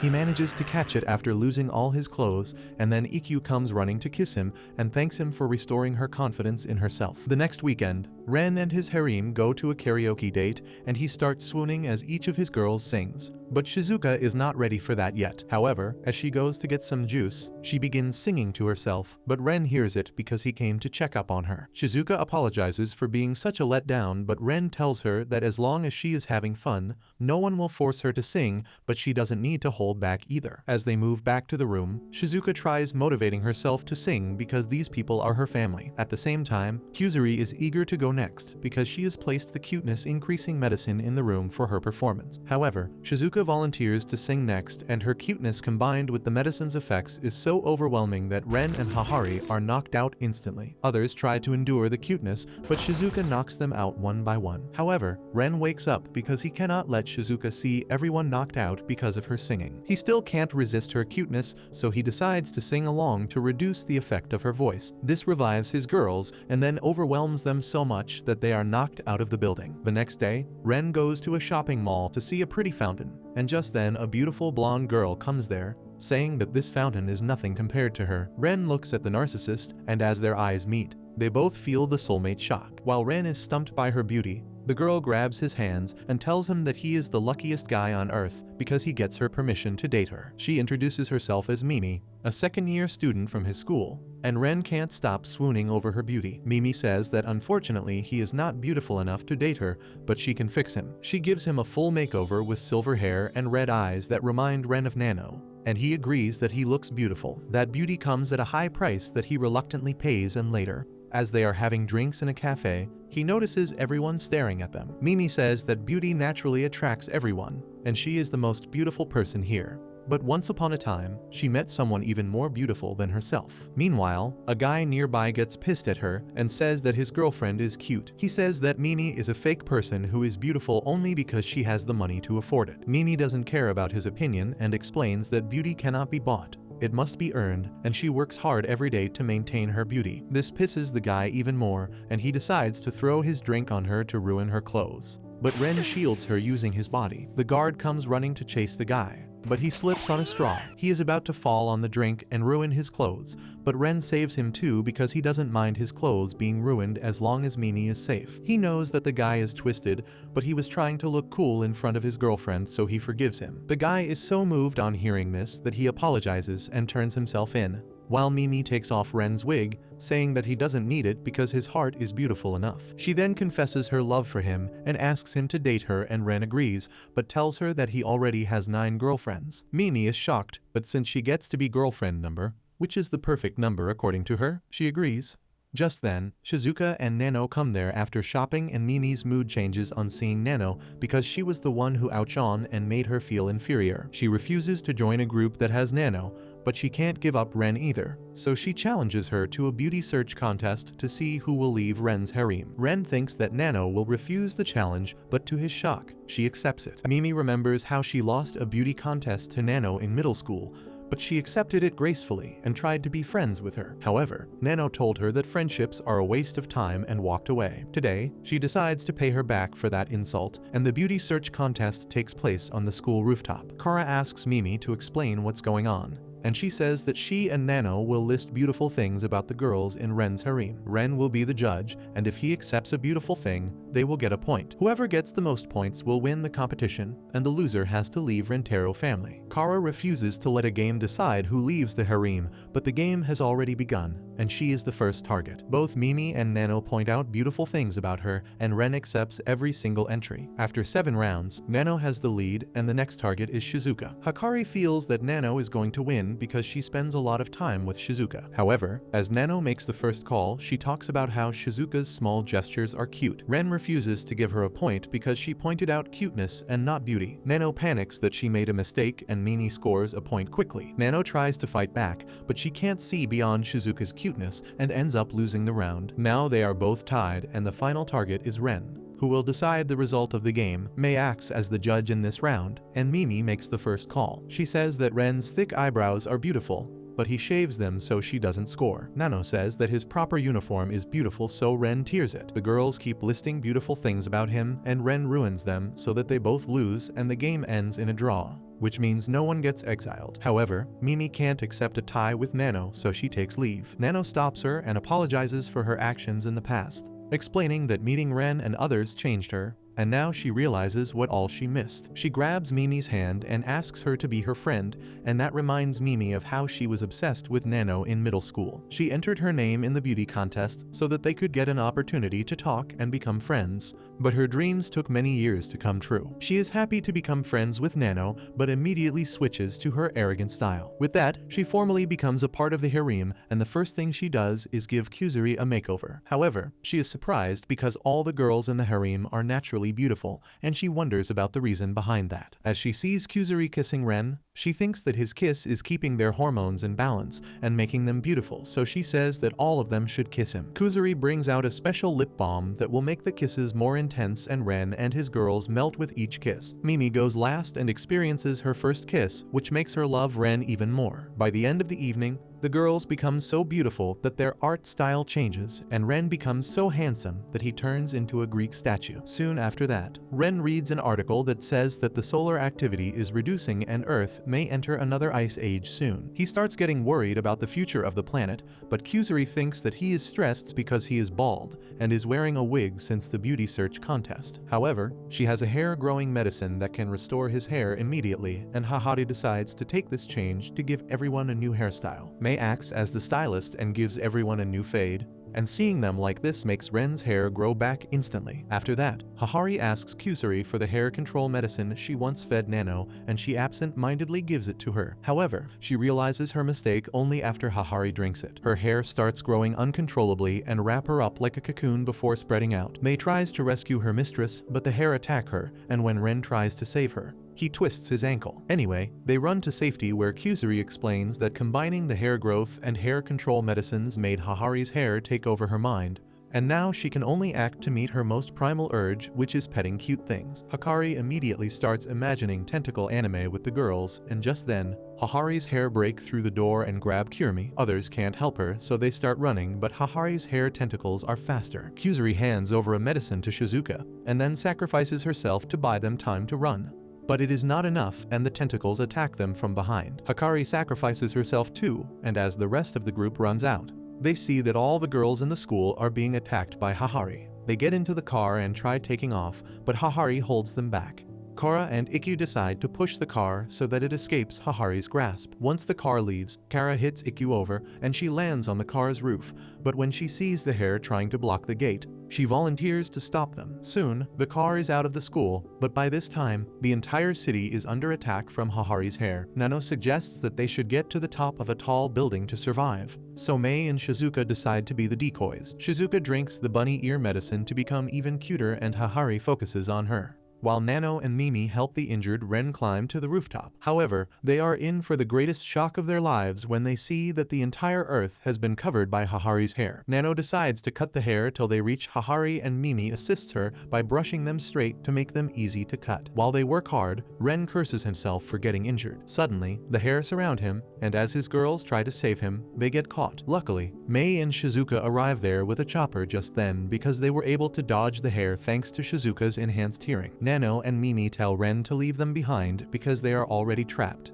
and say that he is the only person who can stop this catastrophe. Ren gets on the rooftop and tells Mei to take him straight to the eye of the storm. He leaps towards Hahari, confident that her hair will try to save him from the fall, and once he reaches her, he can save her in return. However, he takes too much damage and loses consciousness, but luckily, Hahari's ex comes in clutch and sends him back to his body so that he can solve this problem. Ren awakens right in front of Hahari and kisses her to bring her back to her senses. She starts crying as she says that she saw everything that her hair did, and Ren tells her that it is not her fault. He tells her that she can make things right because she still has the power to control her hair. Hahari does that and sends a giant tower of her hair towards the sun to give it more fuel to burn brightly. With that, Ren cuts off her excess hair and everything returns to normal, but Hahari gets depressed about the mess she caused. She locks herself in her room and stops eating. But then Ren goes to meet her and shows her the news that says that no one was injured in the hair incident and most people actually liked it. Moreover, it gave the sun the necessary fuel to prevent an ice age. Ren tells Hahari that she saved the world, so she shouldn't be sad, and just then,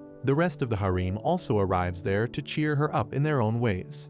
A couple days later, as Ren is heading back home, he sees a classmate named Kakyur walking next to him. He knows nothing about her because she doesn't interact with anyone. Suddenly, strong winds start blowing and Kakyur panics as she tries to hide her face with her bangs. Ren notices a signboard heading towards her at deadly speed, so he jumps on her and saves her. However, in doing that, he gets to see Kakyur's hidden eyes, and the soulmate shock hits both of them. Once they get up, Kakyur thanks him for saving him and apologizes for being so shy that she can't let anyone see her face behind her bangs. Ren says that it is a shame because her eyes were really pretty, and Kakyur gets so shy on hearing that she vanishes, leaving a stuffed toy behind. Ren freaks out and wonders when did girls in his anime go to train in Konoha village. The next day, he finds another stuffed toy in his locker along with a letter from Kakyur who wanted to thank him again. Ren thanks her for the toy as soon as he enters the class, but Kakyur drops the toy she was knitting and vanishes. No matter where he tries to meet her, she vanishes, leaving behind the toy as her substitute, so he goes to his girls for advice. They tell him that Kakyur is said to be really pretty and curvy, but she is also very shy, and Ren realizes that his actions make her self-conscious, which is not good for her. So instead of getting close to her, he talks to her from around the corner and apologizes for trying to talk to her even though she said she was shy. However, Kakyur reveals that she is not hiding because of that, and she is actually in love with him. She freaks out on realizing what she just said and vanishes again. But turns out she just went to the classroom next to her. She tells Ren that she can use the art of misdirection very well because she saw Kuroko's basketball. She says that she is too shy to be anyone's girlfriend and asks Ren to forget about her. He refuses and says that he loves her too, and that makes Kakyur freak out. She vanishes and Ren searches the entire school for her but doesn't find any clue. He realizes that Kakyur is hiding somewhere he can never spot her, and that is right behind his back. He turns around to see a stuffed toy in air, and that proves his theory. So he keeps looking around like he got possessed until Kakyur gets tired and hides behind a curtain. It's easy for Ren to find her now, and he tells her that he will find her no matter where she hides, so she should become his girlfriend. Kakyur accepts his words, but just then, her hooks come off, revealing her jiggle physics, and she vanishes once again. The next day, Ren introduces her to his harem, and she hides behind him as she gives them the stuffed toys she made for them. Kuzuri and Ikkyu start praising her, which makes her shy, so she vanishes, which gives Ren an idea. He announces a school-wide game of hide and seek, and Hahari adds that the winner gets to kiss Ren. Ren decides to be the seeker and says anyone he finds will join his team. The girls hide as soon as he gives the signal, and after 5 minutes, Ren starts searching for them. Ikkyu and Mei are hiding below the roof while testing their physical limits, and Ren walks right past them. Hakari and Kara pick the gym storeroom to hide and start fighting, but when they hear Ren coming, They hide in a box in the yin-yang position. They both start feeling good in that position and come out screaming, making them join Ren's team. They go to the chemistry lab and find Kuzuri and Mimi asleep inside a locker because it was too dark and cozy. Next, they go to the library storeroom where Shizuka and Nano are hiding in a box. After that, they go to the cafeteria where Hahari is clinging to Kurumi against her will. When they hear the Seekers coming, Hahari presses Kurumi against her bosom, and the glutton starts suckling on them because her favorite superhero is Homelander. Hahari feels so good, because of that she jumps and starts screaming, which leaves only Kakure, Ikkyu and Mei. As the team searches for them, Nano spots a puddle of sweat on the ground, which leads them to find Ikkyu and Mei. Now only Kakure is left, but they have searched everywhere. Suddenly, the creepy vice principal passes them by, carrying a box filled with lost items. They notice her struggling a lot, so they think Kakure might be hiding in her box. She is not there, but Ren notices a stuffed toy and then the enlarged wig of the old hag. So he pulls out Kakure from her hair. The vice principal feels lighter and runs away with that, while Ren explains that he found out Kakure because of her soft toy. With that, he declares that Kakure won this game, and everyone tells her to go ahead and kiss Ren. She is too shy to do it, and Ren tells everyone that they will take their time with it. They start heading home with that, but then suddenly Ren turns around and kisses Kakure, saying that he wanted to kiss her before she got the time to be shy. However, Mimi asks him if he is talking to the toy on the floor because Kakure has already vanished. Soon after that, Kara has a dream where she is acting like a tsundere as usual, but that hurts Ren's feelings and he decides that he is not good enough to keep 11 girlfriends at once. Because of that dream, she stays on her guard all the time. When Ren tries to feed her special couple cookies the next day, she tells him that she is not going to split the bill instead of thanking him. This makes her feel really guilty, and she realizes that the more she is falling in love, the harder it is becoming for her to be honest with him. She sees that everyone else is being nice to him and each other and wonders why can't be more like them. She just sits silently as she watches Ikkyu and Kuzuri wrestling. But as Kuzuri pulls out a medicine to turn into her mature form, she discards it, saying that this is just anti-tsundere medicine. Kara is tempted to take it as she remembers her dream where Ren was running from her, but she is still hesitant. A little while later, Ikkyu tosses Kuzuri away, and she hits Kara. But surprisingly, she doesn't react angrily and says that it is alright. Suddenly, a bright orb of light appears above her head and Kuzuri says that these are the legendary tsundere rays that are leaving Kara's body because she drank the medicine. As the light disappears, Ren goes to help Kara up, and she takes her hand while thanking him. This drives everyone crazy because this is not the Kara they know. She has completely changed, and Kuzuri realizes that she can beat the non-tsundere Kara in a sumo match. Ren realizes that Kara's super strength came from her tsundere mentality, and Ikkyu decides to test his theory. She asks Kara to spank her as hard as she can with her bat, but she hits like a girl, disappointing Ikkyu. Kara becomes a bit shy and honest and asks Kakure to teach her crocheting too, while Hikari says that she likes the new Kara a lot more than the original version. But Ikkyu thinks otherwise because she misses being hit hard. Others also agree that the old Kara was rude and violent, but she was also kind, and that is what made her unique. Kuzuri decides to make a medicine to turn her into a tsundere again, but Kara refuses to take it because she thinks that she is better now. Ren gently holds her hand and takes her for a walk. Kara says that she loves holding hands with him, but couldn't tell him before, and he replies that he knows it. He takes her to the clover field and says that the Kara he fell in love with was a tsundere, and he would like her back. However, if she truly feels that her new version is better, he will support her and love her all the same. Kara starts crying on hearing this and says that she wants to go back to her original version, and that gives Kuzuri the excuse to make tsunderifying medicine. However, even after drinking that, Kara doesn't return to normal because the tsundere energy from her body has already been lost. Kuzuri thinks it is impossible to change things now, but Ren refuses to give up. Meanwhile, Hahari says that the change might distress Kara's parents, so she invites her over, and fearing that she has ulterior motives, Ren tags along. He tries to stop Hahari from taking the innocent Kara to bath together, and they start making out. In the end, Hahari goes to bathe alone, and Ren is left with Kara and Hikari, his two original girlfriends. Ren thinks that if they can stimulate Kara's inner tsundere, she might return.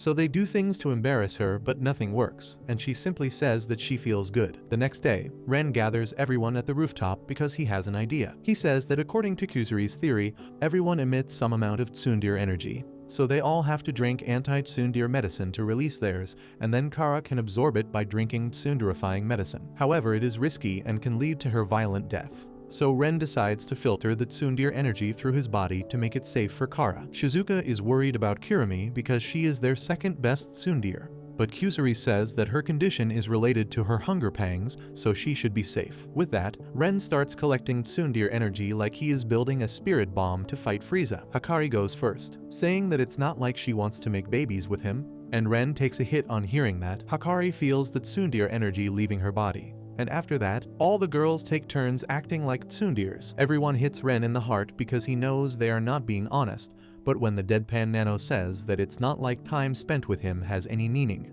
he begins to doubt if she is being a tsundere or just herself. Anyway, he gathers the tsundere energy from 10 people, which is equal to the energy that Kara lost yesterday. Ren tries to give it to her, but he can barely hold it together as the weight pushes him down. Kara tells him to take it easy, and he blurts out that it's not like he is doing it for her. He apologizes to Kara for saying that and realizes that this is how she must feel because of all the tsundere energy pushing her. He thinks that she is amazing to handle it all every day, and she can be honest despite this energy. He takes motivation from her memories and sends the tsundere energy towards her, and she starts screaming in pain as the energy enters her body. Everyone cheers her on, and with their support, Kara returns to being a tsundere. Everyone rushes to hug her, but she hits them all away, and they start celebrating that they got the original Kara back. She timidly thanks them all, and they think that maybe she is not back fully yet.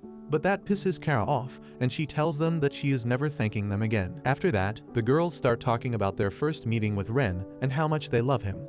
But they realize that they haven't been saying the 3 magical words too often lately. Just then, Ren returns to the rooftop after helping a teacher carry 10,000 boxes, and Kusuri hugs him and says that she loves him because he supports her obsession with chemicals and volunteers to be her lab rat. Nano says that she loves Ren because of how efficiently he makes sure he treats all his girlfriends with equal love. He starts crying on hearing this, and one by one, all the girls tell Ren how wonderful he is and how much they appreciate him. Ren cries so much on hearing that he creates a freaking rainbow, and he begins listing all the things he loves about his girlfriends, which is more text than his entire syllabus. A few days later, Ren takes all his girls shopping, and while he visits the bathroom, the anchor of a famous love talk show comes there to ask girls about sweet and spicy details of their love life. She immediately spots a large group of girls that makes it really convenient for her to get a lot of content at once, while Ren's girlfriends are just having a good time, and they have a bunch of new girls that he got off screen. As the host walks up to them and introduces herself,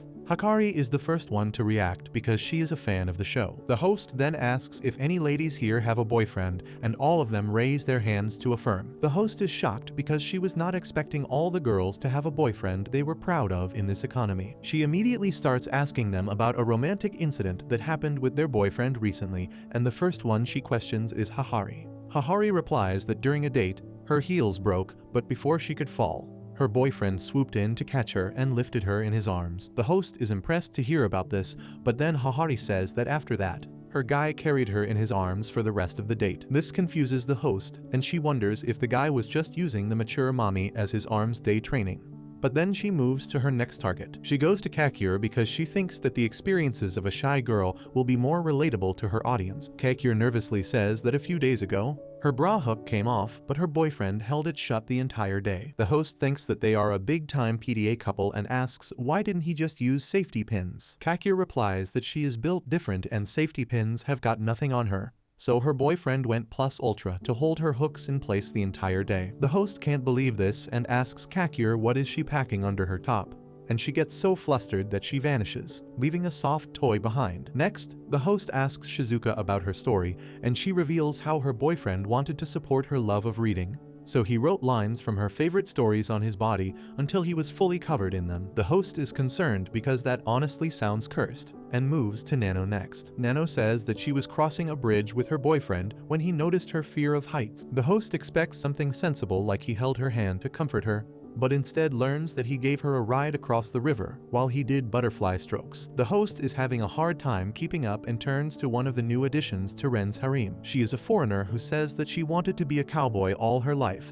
but she couldn't ride a horse even if her life depended on it. So her boyfriend volunteered to join the horse riding school with her, and in the end, he became her first rodeo. Suddenly, Hikari declares that she also wants to ride her boyfriend all night, But the host doesn't pay any attention to her and asks the 7-feet basketball player instead. The girl shyly says that her boyfriend has a big heart and he agreed to go out with someone like her when no other guy is interested. She talks about how she was about to fall on a bug and crush it, but her boyfriend protected the bug even though he broke many bones while catching her. After that, the host finally moves to Hikari while Ikkyu decides to fill in for Ren and follows the basketball player in case she falls and crushes anyone else. Hikari says that a few weeks earlier, she laid out a trap in a room so that she could seduce her boyfriend and spend steamy time with him.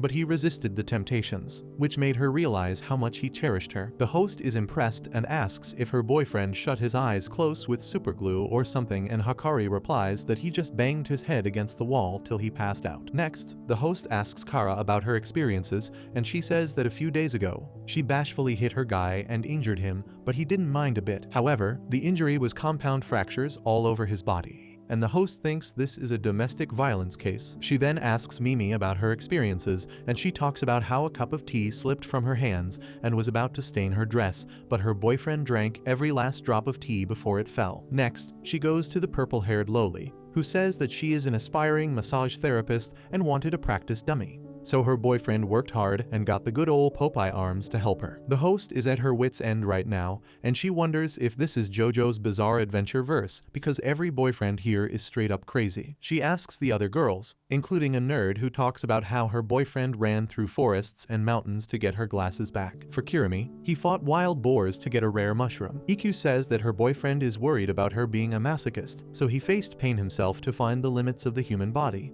And Kusuri says that her guy acts as her personal guinea pig. The host's flabber is gasted by now, and her last hope is May. She says that her boyfriend prepared a surprise for her when they went on a date to help her open her eyes. That surprise was dressed up as Frieza the entire time, and the host can't take it anymore. She begins looking around for a normal person to salvage the show, and her luck brings her to Ren, a healthy and wholesome looking teenager. She asks him about his girlfriend, hoping that he is not dating a monster. But when Ren lists the qualities of all his girlfriends one by one, the host says that he is also dating a monster. Ren gets offended on hearing this and breaks the camera, and the love god, who was watching the episode, begins asking about the new girls because even he didn't see Ren including them in his harem, and curses the director for messing up the manga storyline. A few days after that, Ren goes to his uncle Hiro's place, whom he once saved from becoming Truck Kun's victim. Hiro has asked Ren to watch over his daughter Chiyo, and Ren is sure that there is no danger of his little cousin turning out to be a soulmate. He is proven wrong the moment the door opens, and he locks eyes with Chiyo, and he starts sweating, wondering if the story is really going in this direction. Anyway, Chiyo introduces herself, and Ren recalls that she was in the interview scene earlier, but the girl tells him that it was not canon. She tells him to come inside, but just then, a bunch of BB pallets scatter on the floor, and Ren slips on them. He accidentally falls on top of Chiyo, but before the PDF accusations click in, he throws himself at the wall across the street. Chiyo comes to check up on him, but then she gets fidgety and mad because she has stage 4 OCD and she can't bear it when things are disorderly. Right now, it is Ren's shirt that has been untucked, and Chiyo decides to do it because it makes her mad. Ren asks her to stop because something will rise if she continues. However, she is not happy even after he tucks in his shirt because it is wrinkled. Once she sorts it out, she immediately apologizes for losing her cool, but Ren says that it's alright. They go inside the house where Chiyo makes tea for him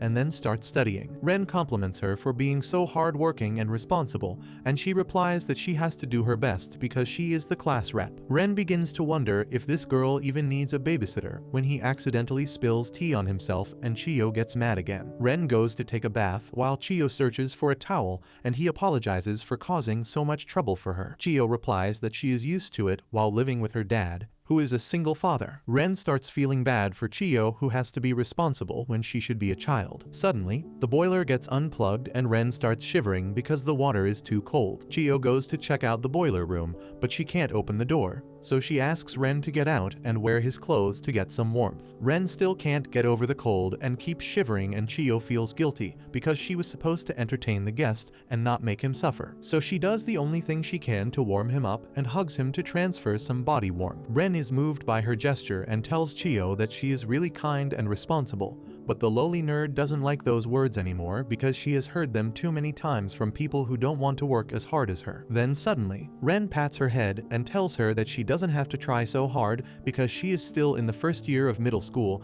and she should be more carefree. Chiyo is shocked because no one has said those things to her before, and Ren says that she is trying to fill big shoes by telling herself that she is a class rep and a responsible daughter. But she needs to be a child more often. His words break something inside Chiyo. She remembers how she started fixing small things because of her OCD, and people praised her for being responsible and sensible. The praise made her happy initially, but soon, it became her entire character trait. She started feeling like she had to live up to everyone's expectations, and now she wonders how Ren can point out something that no one else has noticed about her before. She hugs him tightly, and both she and Ren realize that they are going down the Sweet Home Alabama route, which is wrong and unacceptable. Suddenly, a robot arm takes off her glasses and Chiyo starts panicking when her vision becomes blurred. Ren asks her if she is alright, and she suddenly starts crying like a baby. She suddenly tells Ren that she loves him, and he wonders what is up with her sudden personality change. Suddenly, he hears Hiro's voice, asking how does he like his elaborate setup to match them. Ren looks up and wonders what is going on to find Hiro with the mechanical arm and a bottle of BB pallets. He declares that he planned all of this, from the BB pallets at the entrance to the falling cup,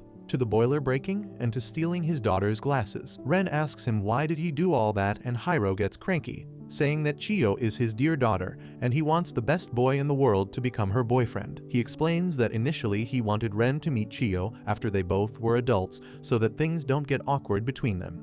But then he saw Ren surrounded by baddies, and that got him worried, so he had to take action quickly. Hiro thinks that all the girls around Ren means he is a player and doesn't have a girlfriend yet. But Ren drops the bomb on him by revealing that all the girls in the group are his girlfriends. Hiro can't believe that, but either way, he tells Ren that Chiyo is his responsibility now. He starts crying as he asks Ren to date his daughter, but he simply puts Chiyo's glasses back, and she becomes normal. She starts panicking because she confessed to her cousin on the first meeting, but then Ren apologizes to Hiro because he can't date Chiyo like this. Hiro asks him to say psych, but he doesn't, and instead tells Hiro that it's wrong for him to push Chiyo to date someone she has barely met. He says that real love is free from all chains of this world and it belongs only to lovers, which is what makes it beautiful and precious. While Hiro throws a tantrum, Ren's words move Chiyo. She tells him that she loves him and wants to go out with him, and it is not because of her father's scheme. She knows that it sounds wrong to date your cousin, but even then she wants to date Ren. Well, Ren decides to break free of the shackles of family and accepts Chiyo as his girlfriend even though she is his cousin. The next day, Ren introduces his cousin and girlfriend Chiyo to his harem,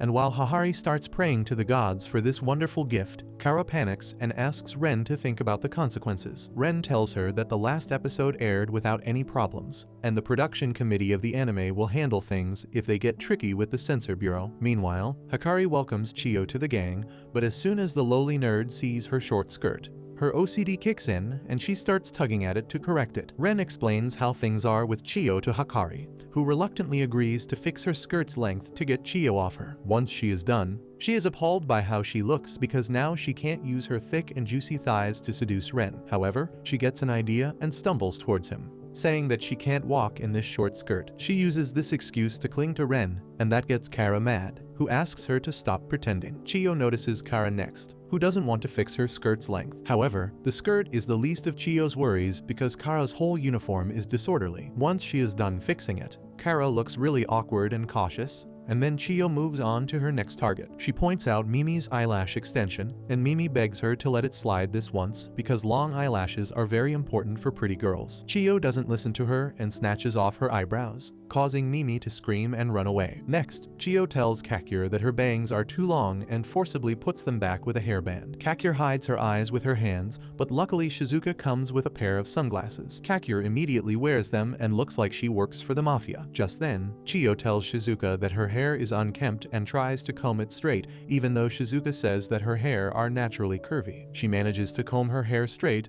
but unfortunately that doesn't hold for long and Shizuka returns to her normal messy hair immediately. Kirumi says that is cool af, but that pisses off Chiyo because one should not swear at school. She tells Kirumi to respect Shizuka because she is her senior and she reluctantly agrees to do it. However, Chiyo is not happy at her attitude and keeps nagging at her, which somehow reminds the glutton of hot dogs, and she starts craving it. Luckily, Nano has a mini whiner left in her lunchbox and Kurumi is so hungry that size doesn't matter to her anymore. Chiyo finds fault in this too and tells Nano to eat her own lunch, but she replies that she is already full so eating more won't be efficient. Chiyo tells her to be grateful to the animal that died to become her food, but Nano says it is too dead to receive a letter of thanks. She shuts down Chiyo's argument about heaven by saying it is not proved scientifically, but Chiyo has a video of angels lifting Ren's soul after he was overwhelmed by the cuteness of his girlfriends. Nano is utterly defeated on seeing the video, and she falls to her knees as she starts eating the sausage. She thanks the pig who died for the sausage,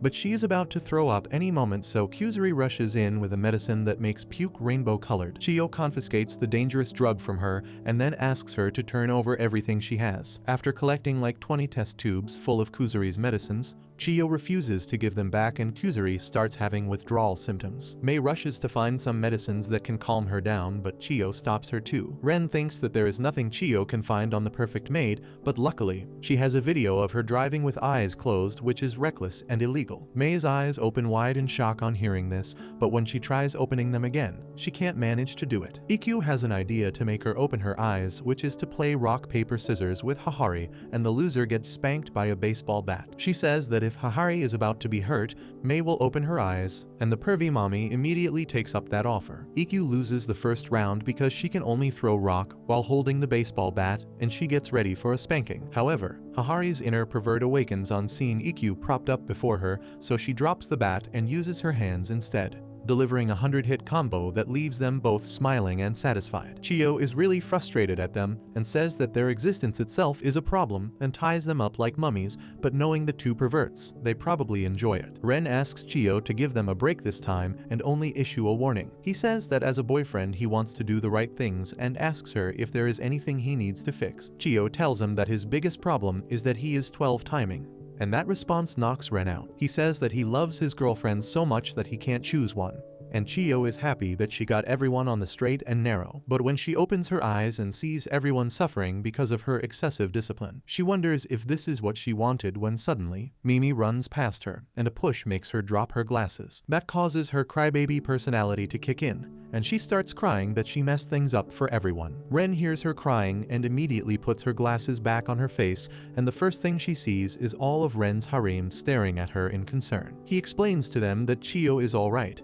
and she just gets anxious when her glasses are removed. Everyone is relieved to hear that she is fine, and Chiyo realizes that even though everyone was suffering because of her, they rushed to help her when they saw her in distress. She realizes that they were not messed up people and it was just her thinking. She feels guilty for making them suffer and apologizes to them, saying that there was nothing wrong with them, and it is her fault for not taking the time to know them. She starts crying as she says that she is sorry, and everyone pities the new girl for not knowing how quirky everyone around here is. Hakari takes this chance and kisses Ren, shocking Chiyo, who asks her why she kissed him so abruptly. Hakari explains that things might seem strange to outsiders, but this is how the Rentaro family rolls. She asks Kara to support her statement, and she gets embarrassed but kisses Ren. After that, all the girls kiss him one by one, and Chiyo begins to understand that this stuff is normal here. She starts getting the urge to become one of Ren's girls, and she says that she also wants to kiss him. Ren walks up to her, kneels on the ground, and then kisses her. Chiyo doesn't feel anything disorderly about kissing,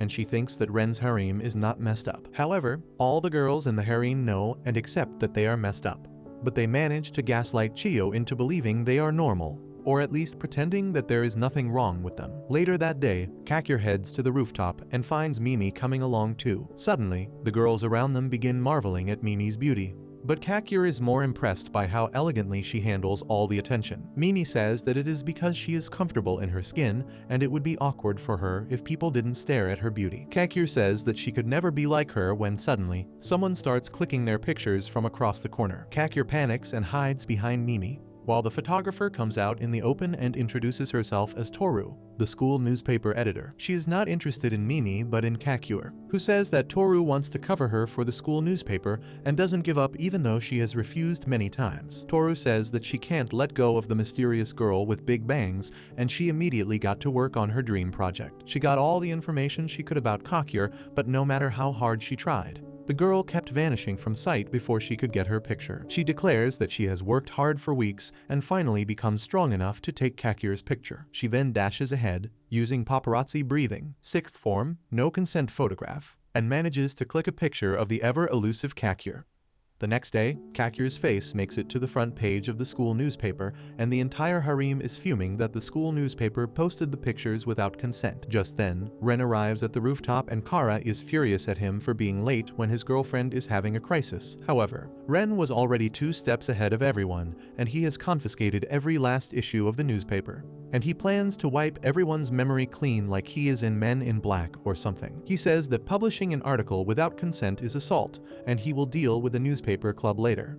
But when he learns that Toru plans to get a glimpse of Kakure's face next, he pulls out a torch to burn her newspaper club. However, Hahari stops him and asks him to let her handle things as the school's director. She summons Toru to her office and tries to threaten her that if she publishes another article without someone's consent, she will disband the newspaper club. However, she learns the hard way that one should never threaten a journalist because Toru has pictures of Ren kissing his girlfriends, including Hahari. Toru says that if people find out that the school director and her daughter are lusting after the same guy, things are not going to end well for everyone involved. That forces Hahari to accept defeat, and she is devastated that a high schooler blackmailed her. Ren decides to take matters into his own hands and swears that he will protect Kakure all the time, and if he sees anyone pointing a camera at her, he will break it. The girls also volunteer to protect Kakure's privacy, but Kakure thinks that they shouldn't have to shoulder this burden for her. She tells them that Toru was talking about how she went on a training arc to click a photo of her, and she thinks that if she goes on a training arc as well, she can become better at dodging cameras.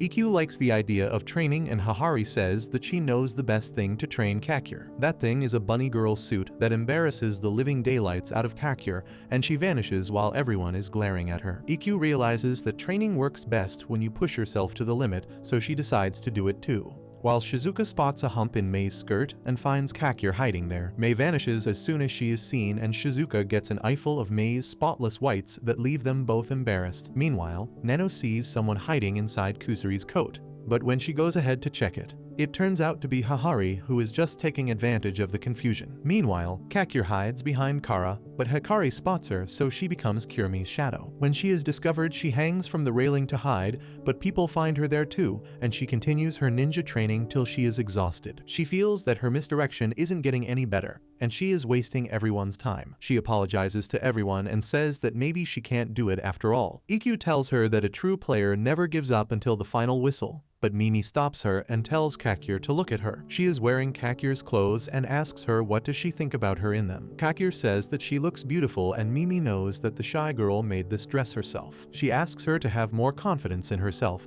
because she can create beautiful things like these. That gives Kakure the push she needed, and she gets ready to face her fears. The next day, she meets Toru in the hallway again, but this time, she doesn't hide. Toru opens the windows to blow her bangs away, and then Kakure starts running in the opposite direction. Toru uses her full concentration paparazzi breathing to get ahead of her and clicks a picture, but when she checks what she has got, she finds Mimi in the picture instead of Kakure. She tries once again, but the result is the same, and instead of Kakure, Mimi is flaunting her beauty in the picture. No matter what Toru does, she can't get a picture she wants. And at the end, she gives up but tells Mimi she is going on the cover of the next newspaper. Once she leaves, Kakure thanks Mimi for helping her, and just then Ren also comes there to check if his plan worked. Last night, when Mimi was giving Kakure the pep talk, Ren realized that misdirection involves diverting attention to something more eye-catching. He realized that he had the biggest attention craver in his harem, so he told Kakure to use Mimi as a diversion instead of her plushies. Mimi says that it is natural that everyone's attention would go to her, and Kakure thanks her once again. Mimi asks her to stop being so humble when suddenly,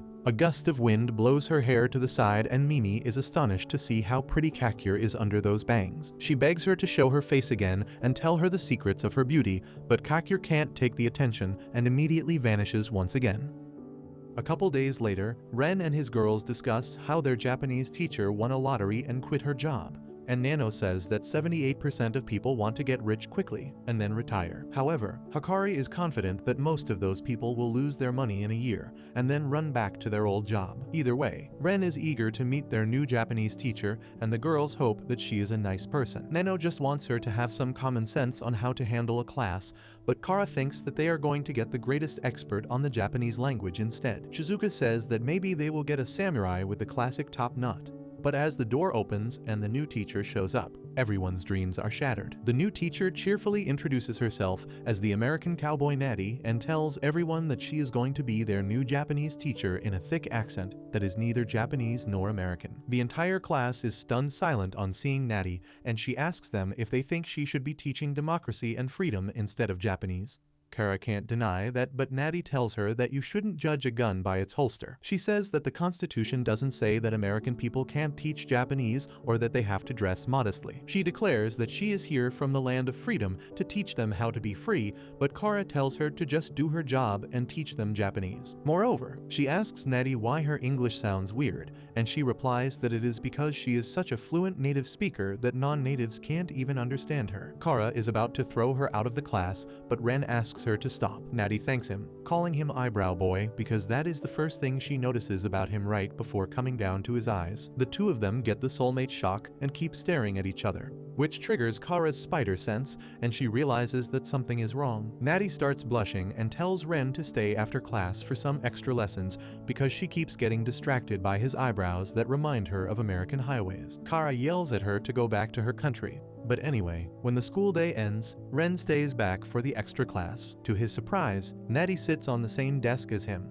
not giving him any space, and he turns red from embarrassment. He asks her if she doesn't think she is sitting too close, and Natty tells him this is how teachers teach in America. She holds him even tightly with that, and Ren starts tweaking, telling her that this ain't America. Natty asks him if he doesn't like these one-on-one lessons with her, and Ren can't say no to that. Natty buries his face in her bosom on hearing this, which makes Ren freak out, and he falls on the ground. Natty tells him not to overreact because this is how they greet people in America. She then holds his face and says that he must be really shy before locking lips with him without any warning. Ren's brain starts working now, and then Natty says that she seems to have fallen in love with him at first sight. She gets sad as she says that she knows it is wrong because he is a student, but then immediately changes her mood to declare that she believes in freedom and she is going to do whatever she wants. She asks Ren to go out with her, but instead of giving her a response, he asks her if she is just pretending to be American because she seems very Japanese to him. Natty starts sweating buckets on hearing that, and Ren says that her Japanese is good enough to be a teacher in Japan. So he thought that she was an American otaku. However, she is obsessed with American culture instead, and her English is very unique, which made him realize that she was a poser. However, the bigger clue was that she proposed to him, and Americans don't do just proposals like this. They just hang out and hook up for weeks before asking, "What are we?" And since Natty didn't do that, Ren is sure she is not an American. Natty can't lie her way out of it, and she accepts those allegations, saying that she has never been in love before, so she didn't know how to react. She admits that her real name is Nechiko, and she loved America, so she wanted to be an English teacher. However, her English was awful, so she couldn't get the job. Ren asks how did she even get a job here, and Natty replies that she showed up at Hahari's office declaring she wanted to be a teacher, and she gave her the job because she was cute. As for coming from America, Natty says that she was there for like 5 minutes before she came back. She starts trembling as she realizes that this lie might end everything for her. She remembers her childhood in her traditional Japanese family that expected her to wear a kimono each day and learn traditional instruments because she was supposed to carry her family legacy forward. When she didn't perform well, her mother locked her in a storeroom and told her that she was a disgrace to all Japanese people. Natty was hurt and didn't want to live like her parents wanted. She was uncomfortable in a kimono and hated the lessons, and wondered just why did she have to endure it all. Suddenly, she saw a Hollywood movie tape on the floor, and when she played it, she found kids watching TV by themselves while eating pizza and drinking cola. Natty was mesmerized to see the kind of freedom people have in America. So she dyed her hair, got new clothes, and turned her personality around to get kicked out of her house. She was scared about her future, but she still flipped the bird to her parents and came to the school to seek a job. But now she fears that she is going to lose that too. She thinks that Ren will never date a liar like her, but he apologizes for asking too many questions, saying that he just wanted to know her better since they are going to be together from now on. Natty can't believe that and asks him if he doesn't feel ashamed to take someone like her as his girlfriend. Ren says that he finds nothing shameful about her because she knows what she wants to be and she is not afraid of expressing herself. He says that she is a wonderful person whom he would like to date, and Natty has tears in her eyes. She thinks that he is her hero who wants to protect her freedom. But instead of telling him that he is her Captain America, She declares that she is Captain America. With that, Ren takes Natty to his harem and asks them to accept his newest girlfriend. Kara has personal issues against Natty, who says that she is impressed by how free-thinking people are here. One thing she is not impressed by, however, is that they all dress the same. She says that it is not the American spirit because they should dress in ways that reflect their uniqueness. Hahari loves the idea and announces that she will sponsor any dress the girls want, and everyone becomes a fashion designer for themselves. Nano finishes her assignment first, but she has drawn blocks in the name of a dress and Natty rejects that. She rejects everyone's ideas and then asks Ren, Mei and Kakior, who are not even drawing anything. Ren says that his girls like him the way he is. Mei says that she got the maid outfit from Hahari, so she can't change it, and Kakior likes her uniform because it keeps her stealthy. Natty objects to that and says that this is not true freedom. She tells them to let their hearts run wild, but keeps banning whatever they pick, because that is not the freedom she wants for them,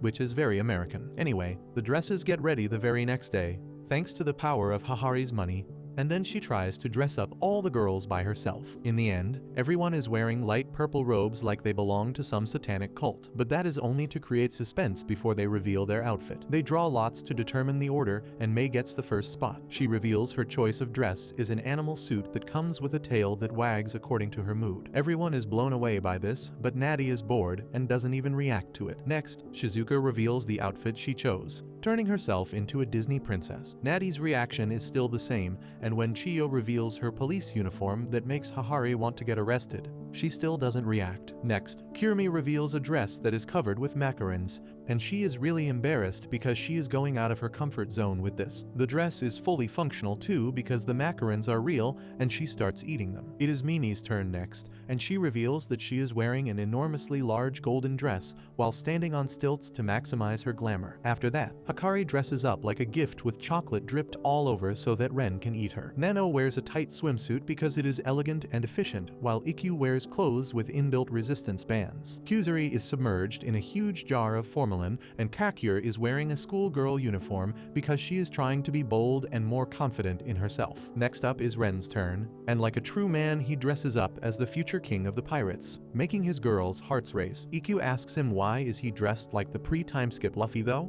And he replies that it is because he hasn't unlocked his haki yet. Next up, it is Kara's turn, but she is embarrassed to reveal the dress she picked, so Hakari takes off her robe to reveal a cute dress that makes Ren go crazy. Kara reacts to it in the only way she knows and punches him, but it doesn't hurt him because he is made out of rubber right now. After that, it is Hahari's turn, but she thinks that she shouldn't take the spotlight away from others. Kara can't let that happen, so she takes off her robe, revealing that Hahari is dressed like a girl from their school because if she wants to do anything with her freedom, it is being a high schooler with Ren. Mei's soul leaves her body on seeing this, but Nano manages to grab it and put it back inside. Meanwhile, everyone tells Hahari that she can still easily pull off being a high school girl, but Hakari feels embarrassed on seeing her mom cosplaying. After everyone is done displaying their costumes, Ren asks Natty what she thinks because she didn't look impressed by anyone. She still looks gloomy, and Ren says that at least one person must have met her expectations. She suddenly starts crying and says that they all have come so far from hiding under their uniforms to embracing their true selves. She declares that they are not just freethinkers but freedom avengers, which moves anyone even though they don't understand what exactly she means. Everyone thanks Natty for pushing them this far and making them realize what they really wanted to dress like. Ikkyu says that she never realized it was so hard to live life as she wants,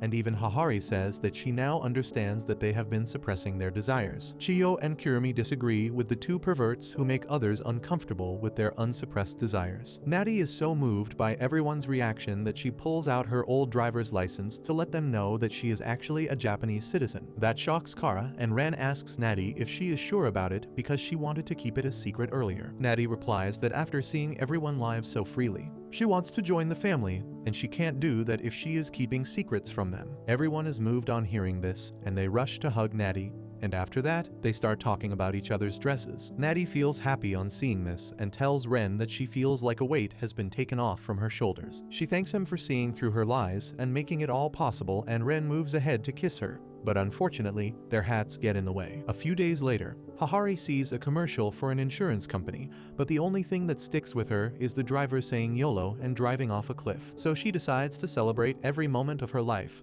and calls a meeting of Rentaro family at the rooftop to declare that they are going to have a spring school fest soon. That shocks Kara, who asks if she plans to throw a fest every season, and Hahari affirms. She adds that some big stars have agreed to perform at the fest, and everyone asks her to drop the names. Hahari tells them that she signed a popular idol group called TKG48, and everyone is excited because they are the best they can get. However, 1 week later, Hahari gets a call from the group's manager, saying that because of an accident during rehearsals, everyone got injured, and now not a single member of the group is fit to perform. Hahari can't believe that something so outrageous can happen, but she has no choice but to accept it and approach the girls in the harem to become idols for one day. Kara immediately lashes out at her, but Hahari explains that they don't have enough time to sign another idol group, and they need someone to fill the void. Kara understands that, but she wants to know why Hahari wants them to be idols. Well, Mimi thinks the exact opposite, and she steps up, ready to dazzle the audience with her beauty. Kuzuri is also ready to sing and dance on the stage,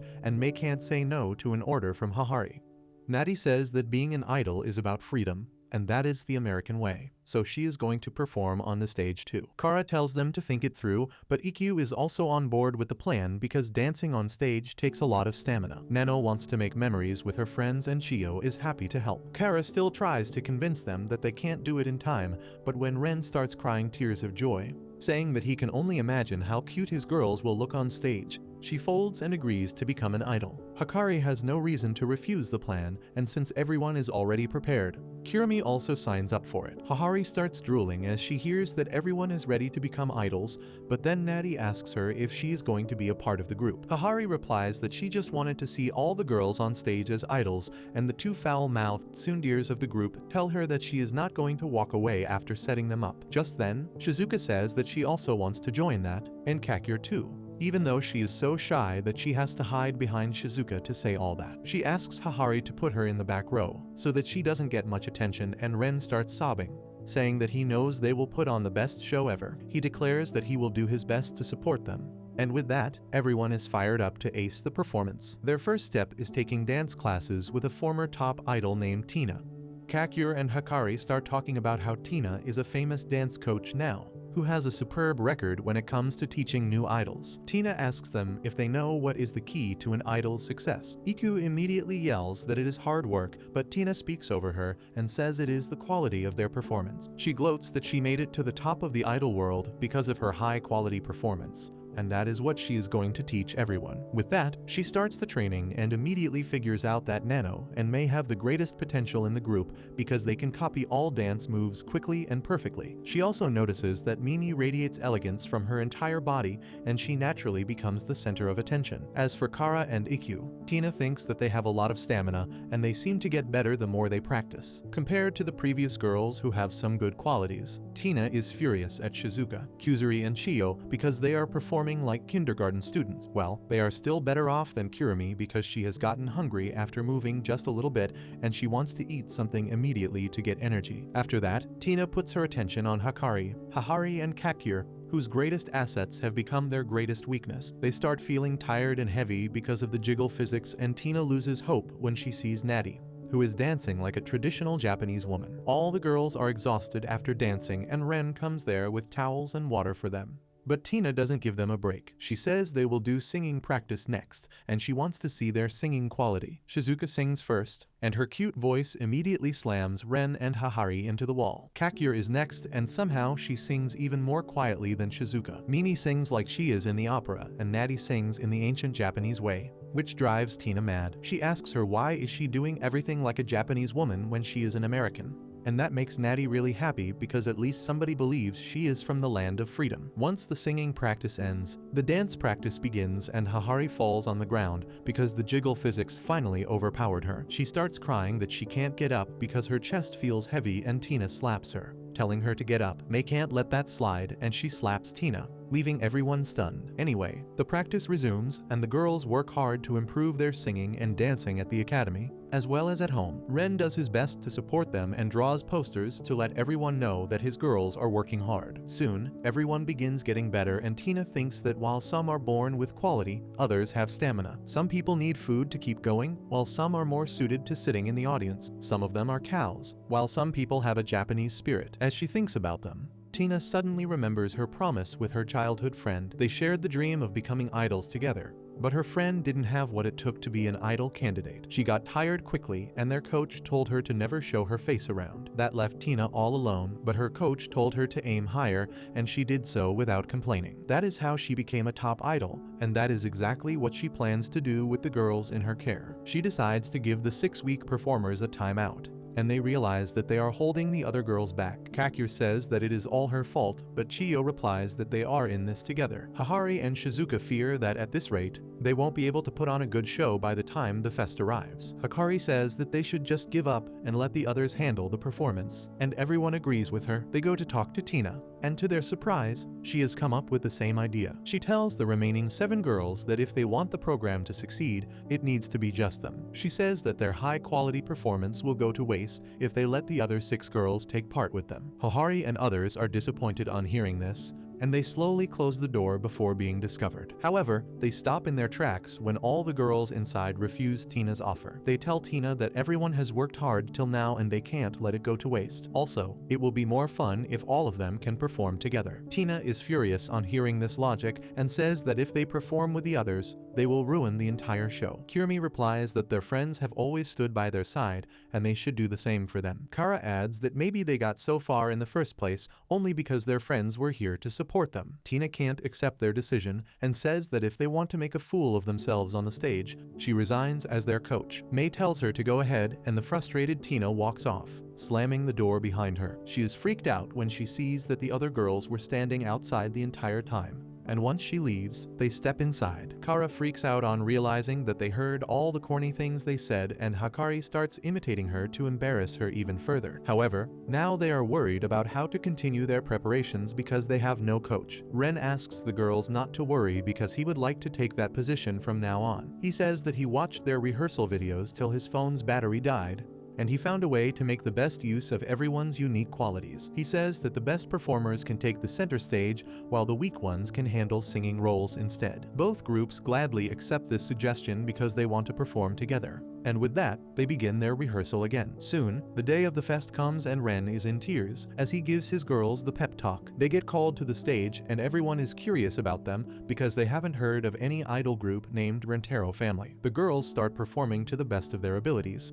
but some people from the audience get bored and decide to check other things out in the meantime. Gradually, more people start leaving, but Ren keeps cheering on his girls with his eyes closed. When he opens them, he finds the entire lot empty, and he is the only one watching them. He can't believe that no one stayed behind to see the hard work of his girls. When he hears some people discussing that the idol group TKG48 is here, everyone rushes to them to get autographs and the girls hand out their autographs with their plastered hands. Turns out, it was Tina who brought them here by calling in a favor with the leader of the group. She wants to make sure that no one sees the low-quality performance of Ren's harem, and she is determined to show them how tough the world of idols can be. Ren still keeps cheering on his girls and hopes that at least one other person shows up. He can only hope that Hiro comes here for his daughter, and just then, he hears his voice. Hiro runs to him, beaten and bruised, while holding a big bundle behind him. Ren panics on seeing him like this and asks what happened, to which Hiro replies that he got hit by a tank on the way, but there is nothing that is going to stop him from seeing his daughter's performance. Well, Ren is glad that he is here because now they can execute their special trick they have practiced to pull a crowd. They attach the steel pipes that Hiro has brought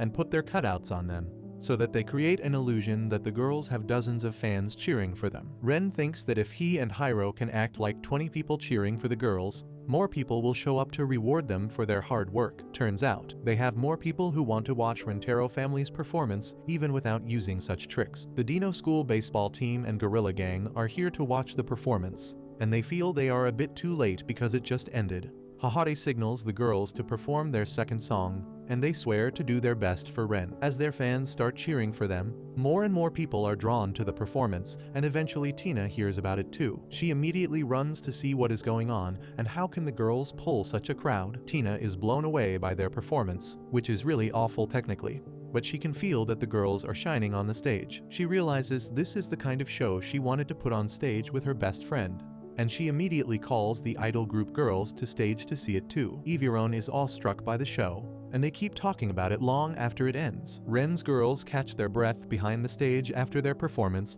and he runs to them to tell what an amazing performance they gave. They immediately hug him, feeling proud and happy that their hard work paid off. The next day, they receive the news that a famous producer named Nakai wants to sign their idol group under his agency, and the girls are thrilled to hear this. They go to his office and Nakai tells them that they have what it takes to be the next global heartthrobs, but he has just one rule they need to follow. The girls are excited to hear it, but the moment Nakai says that they are not allowed to have a boyfriend, the room gets empty before he can even turn around. A couple days later, Ren goes to the gardening club in school, and the moment his eyes meet the tall gardener, he feels the soulmate shock. He wonders how should he react to this because right now, he is on a mission for his girlfriends. A few minutes ago, he was on the rooftop with his entire harem when he suddenly got an idea. He thought they would look extremely cute if they wore flower crowns, and as he was muttering out loud, Ikkyu heard him. She told him about a girl named Yasashi from her class who was in the gardening club and could help him, and that is what led him here. Now, Ren breaks out of his stupor and asks the tall green-haired girl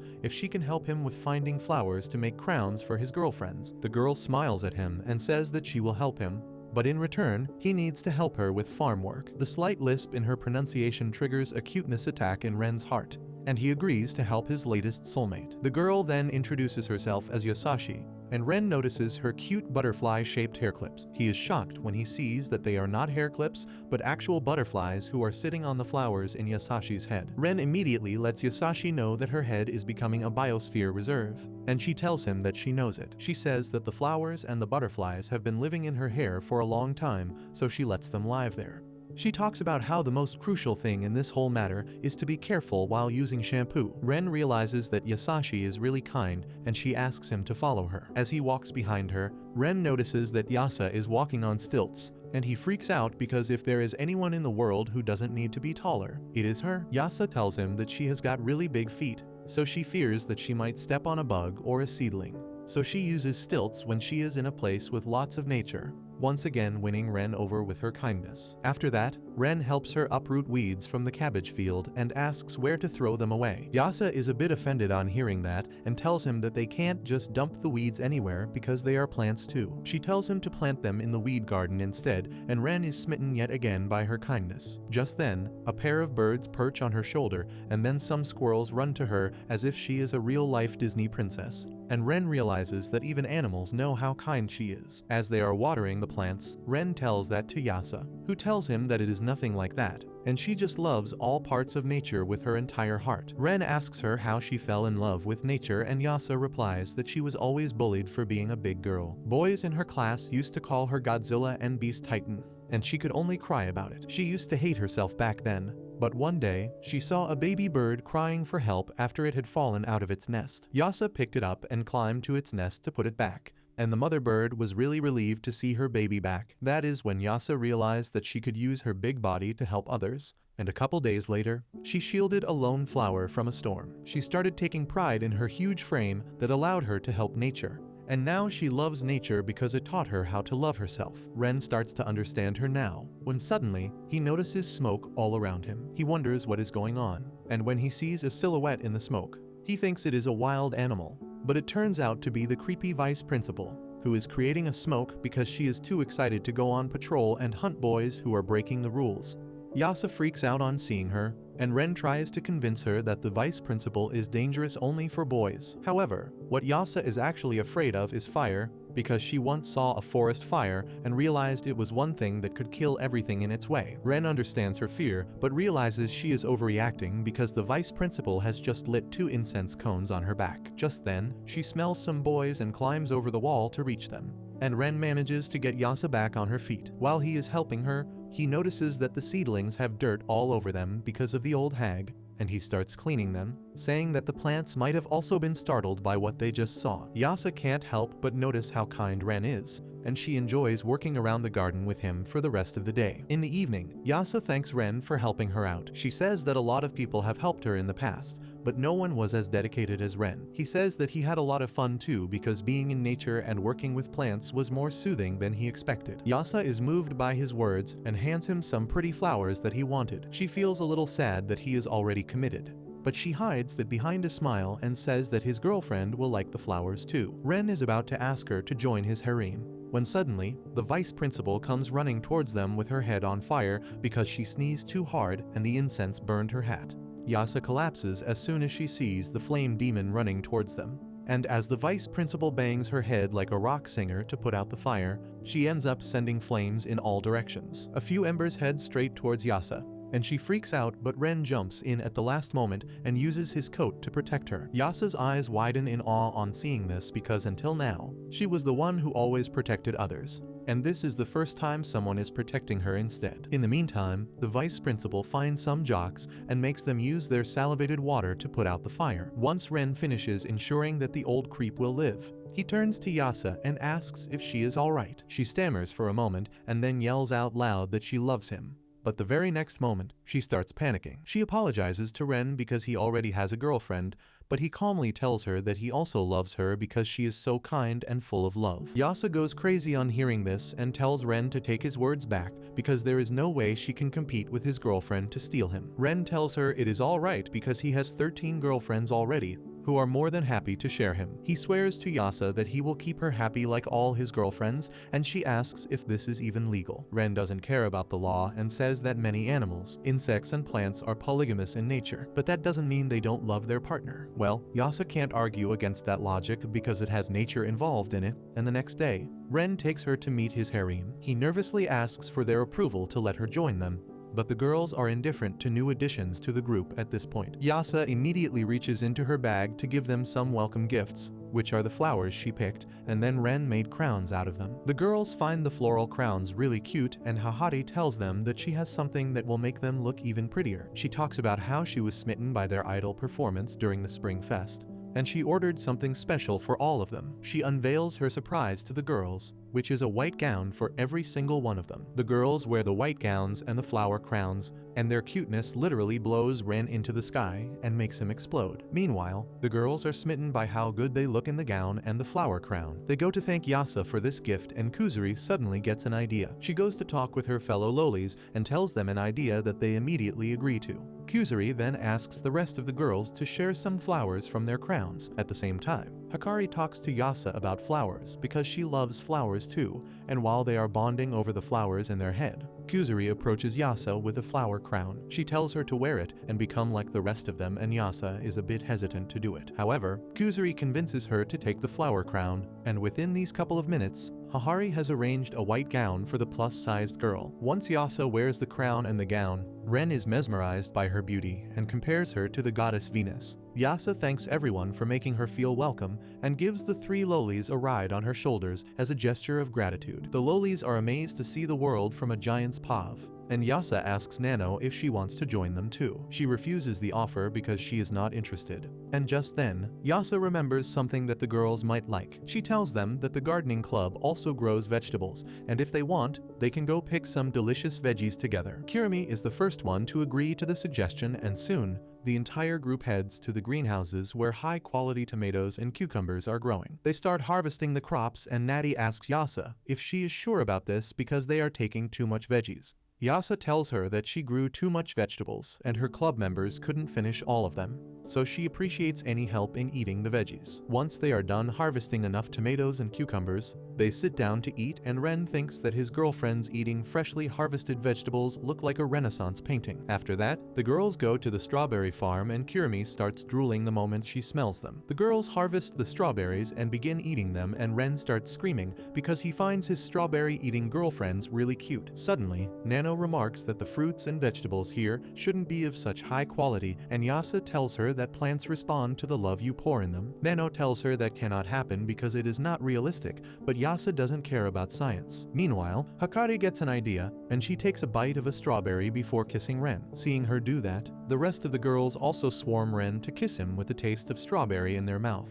And Chio gets frustrated by their rowdy behavior, but she can't help herself jump in the middle of the crowd to get some sweet kisses herself. Yasa can only watch this from afar, and she doesn't know how to react. Hikari approaches her and tells her to go ahead and kiss their boyfriend, and Natty pulls her forward so that she doesn't waste her time hesitating. Yasa gets shy as she thinks about kissing Ren, but then she notices the height difference between them through their shadows and makes an excuse that she is not ready for a kiss yet. Soon after that, Hikari volunteers to tend to the farms to thank Yasa for the delicious treat, and the entire harem joins her. Mimi waters the flowers, telling them to grow pretty like her, and Kara tells the flowers that she is watering them because she was told to and not because they are pretty, and both their reactions irritate Kuzuri. Nano tries to test Yasa's theory by saying "I love you" to the plants while Iku cries, saying that these tiny seedlings will become her food one day. Once the work is done, Yasa thanks everyone and says that she has to do some more things so they can head home. As she walks away, the only thing on her mind is Ren kissing the girls, and she thinks how he must dislike dating a girl taller than him because she heard the same thing on a TV show once. Suddenly, Ren approaches her and asks her to come with him because he has something important to talk about. Yasa follows him and finds that all the girls have become as tall as her. She wonders if they just had their growth spurt after eating her vegetables, but Ren explains they are just standing on piles of dirt while covering it with their gowns. He says he asked them to do that so that he could try height difference kisses with them. Yasa says they would have to bend down to kiss him, and Ren tells her that he finds the thought really exciting. He says that he doesn't care about a girl's height when it comes to kissing, and asks Yasa to kiss him. She is still shy, but gently bows and Ren gets on his toes to kiss her, and after that, all the girls get their turns to kiss him. But that's where this video ends. Remember to like and subscribe to the channel. Thanks for watching, and I'll see you next time.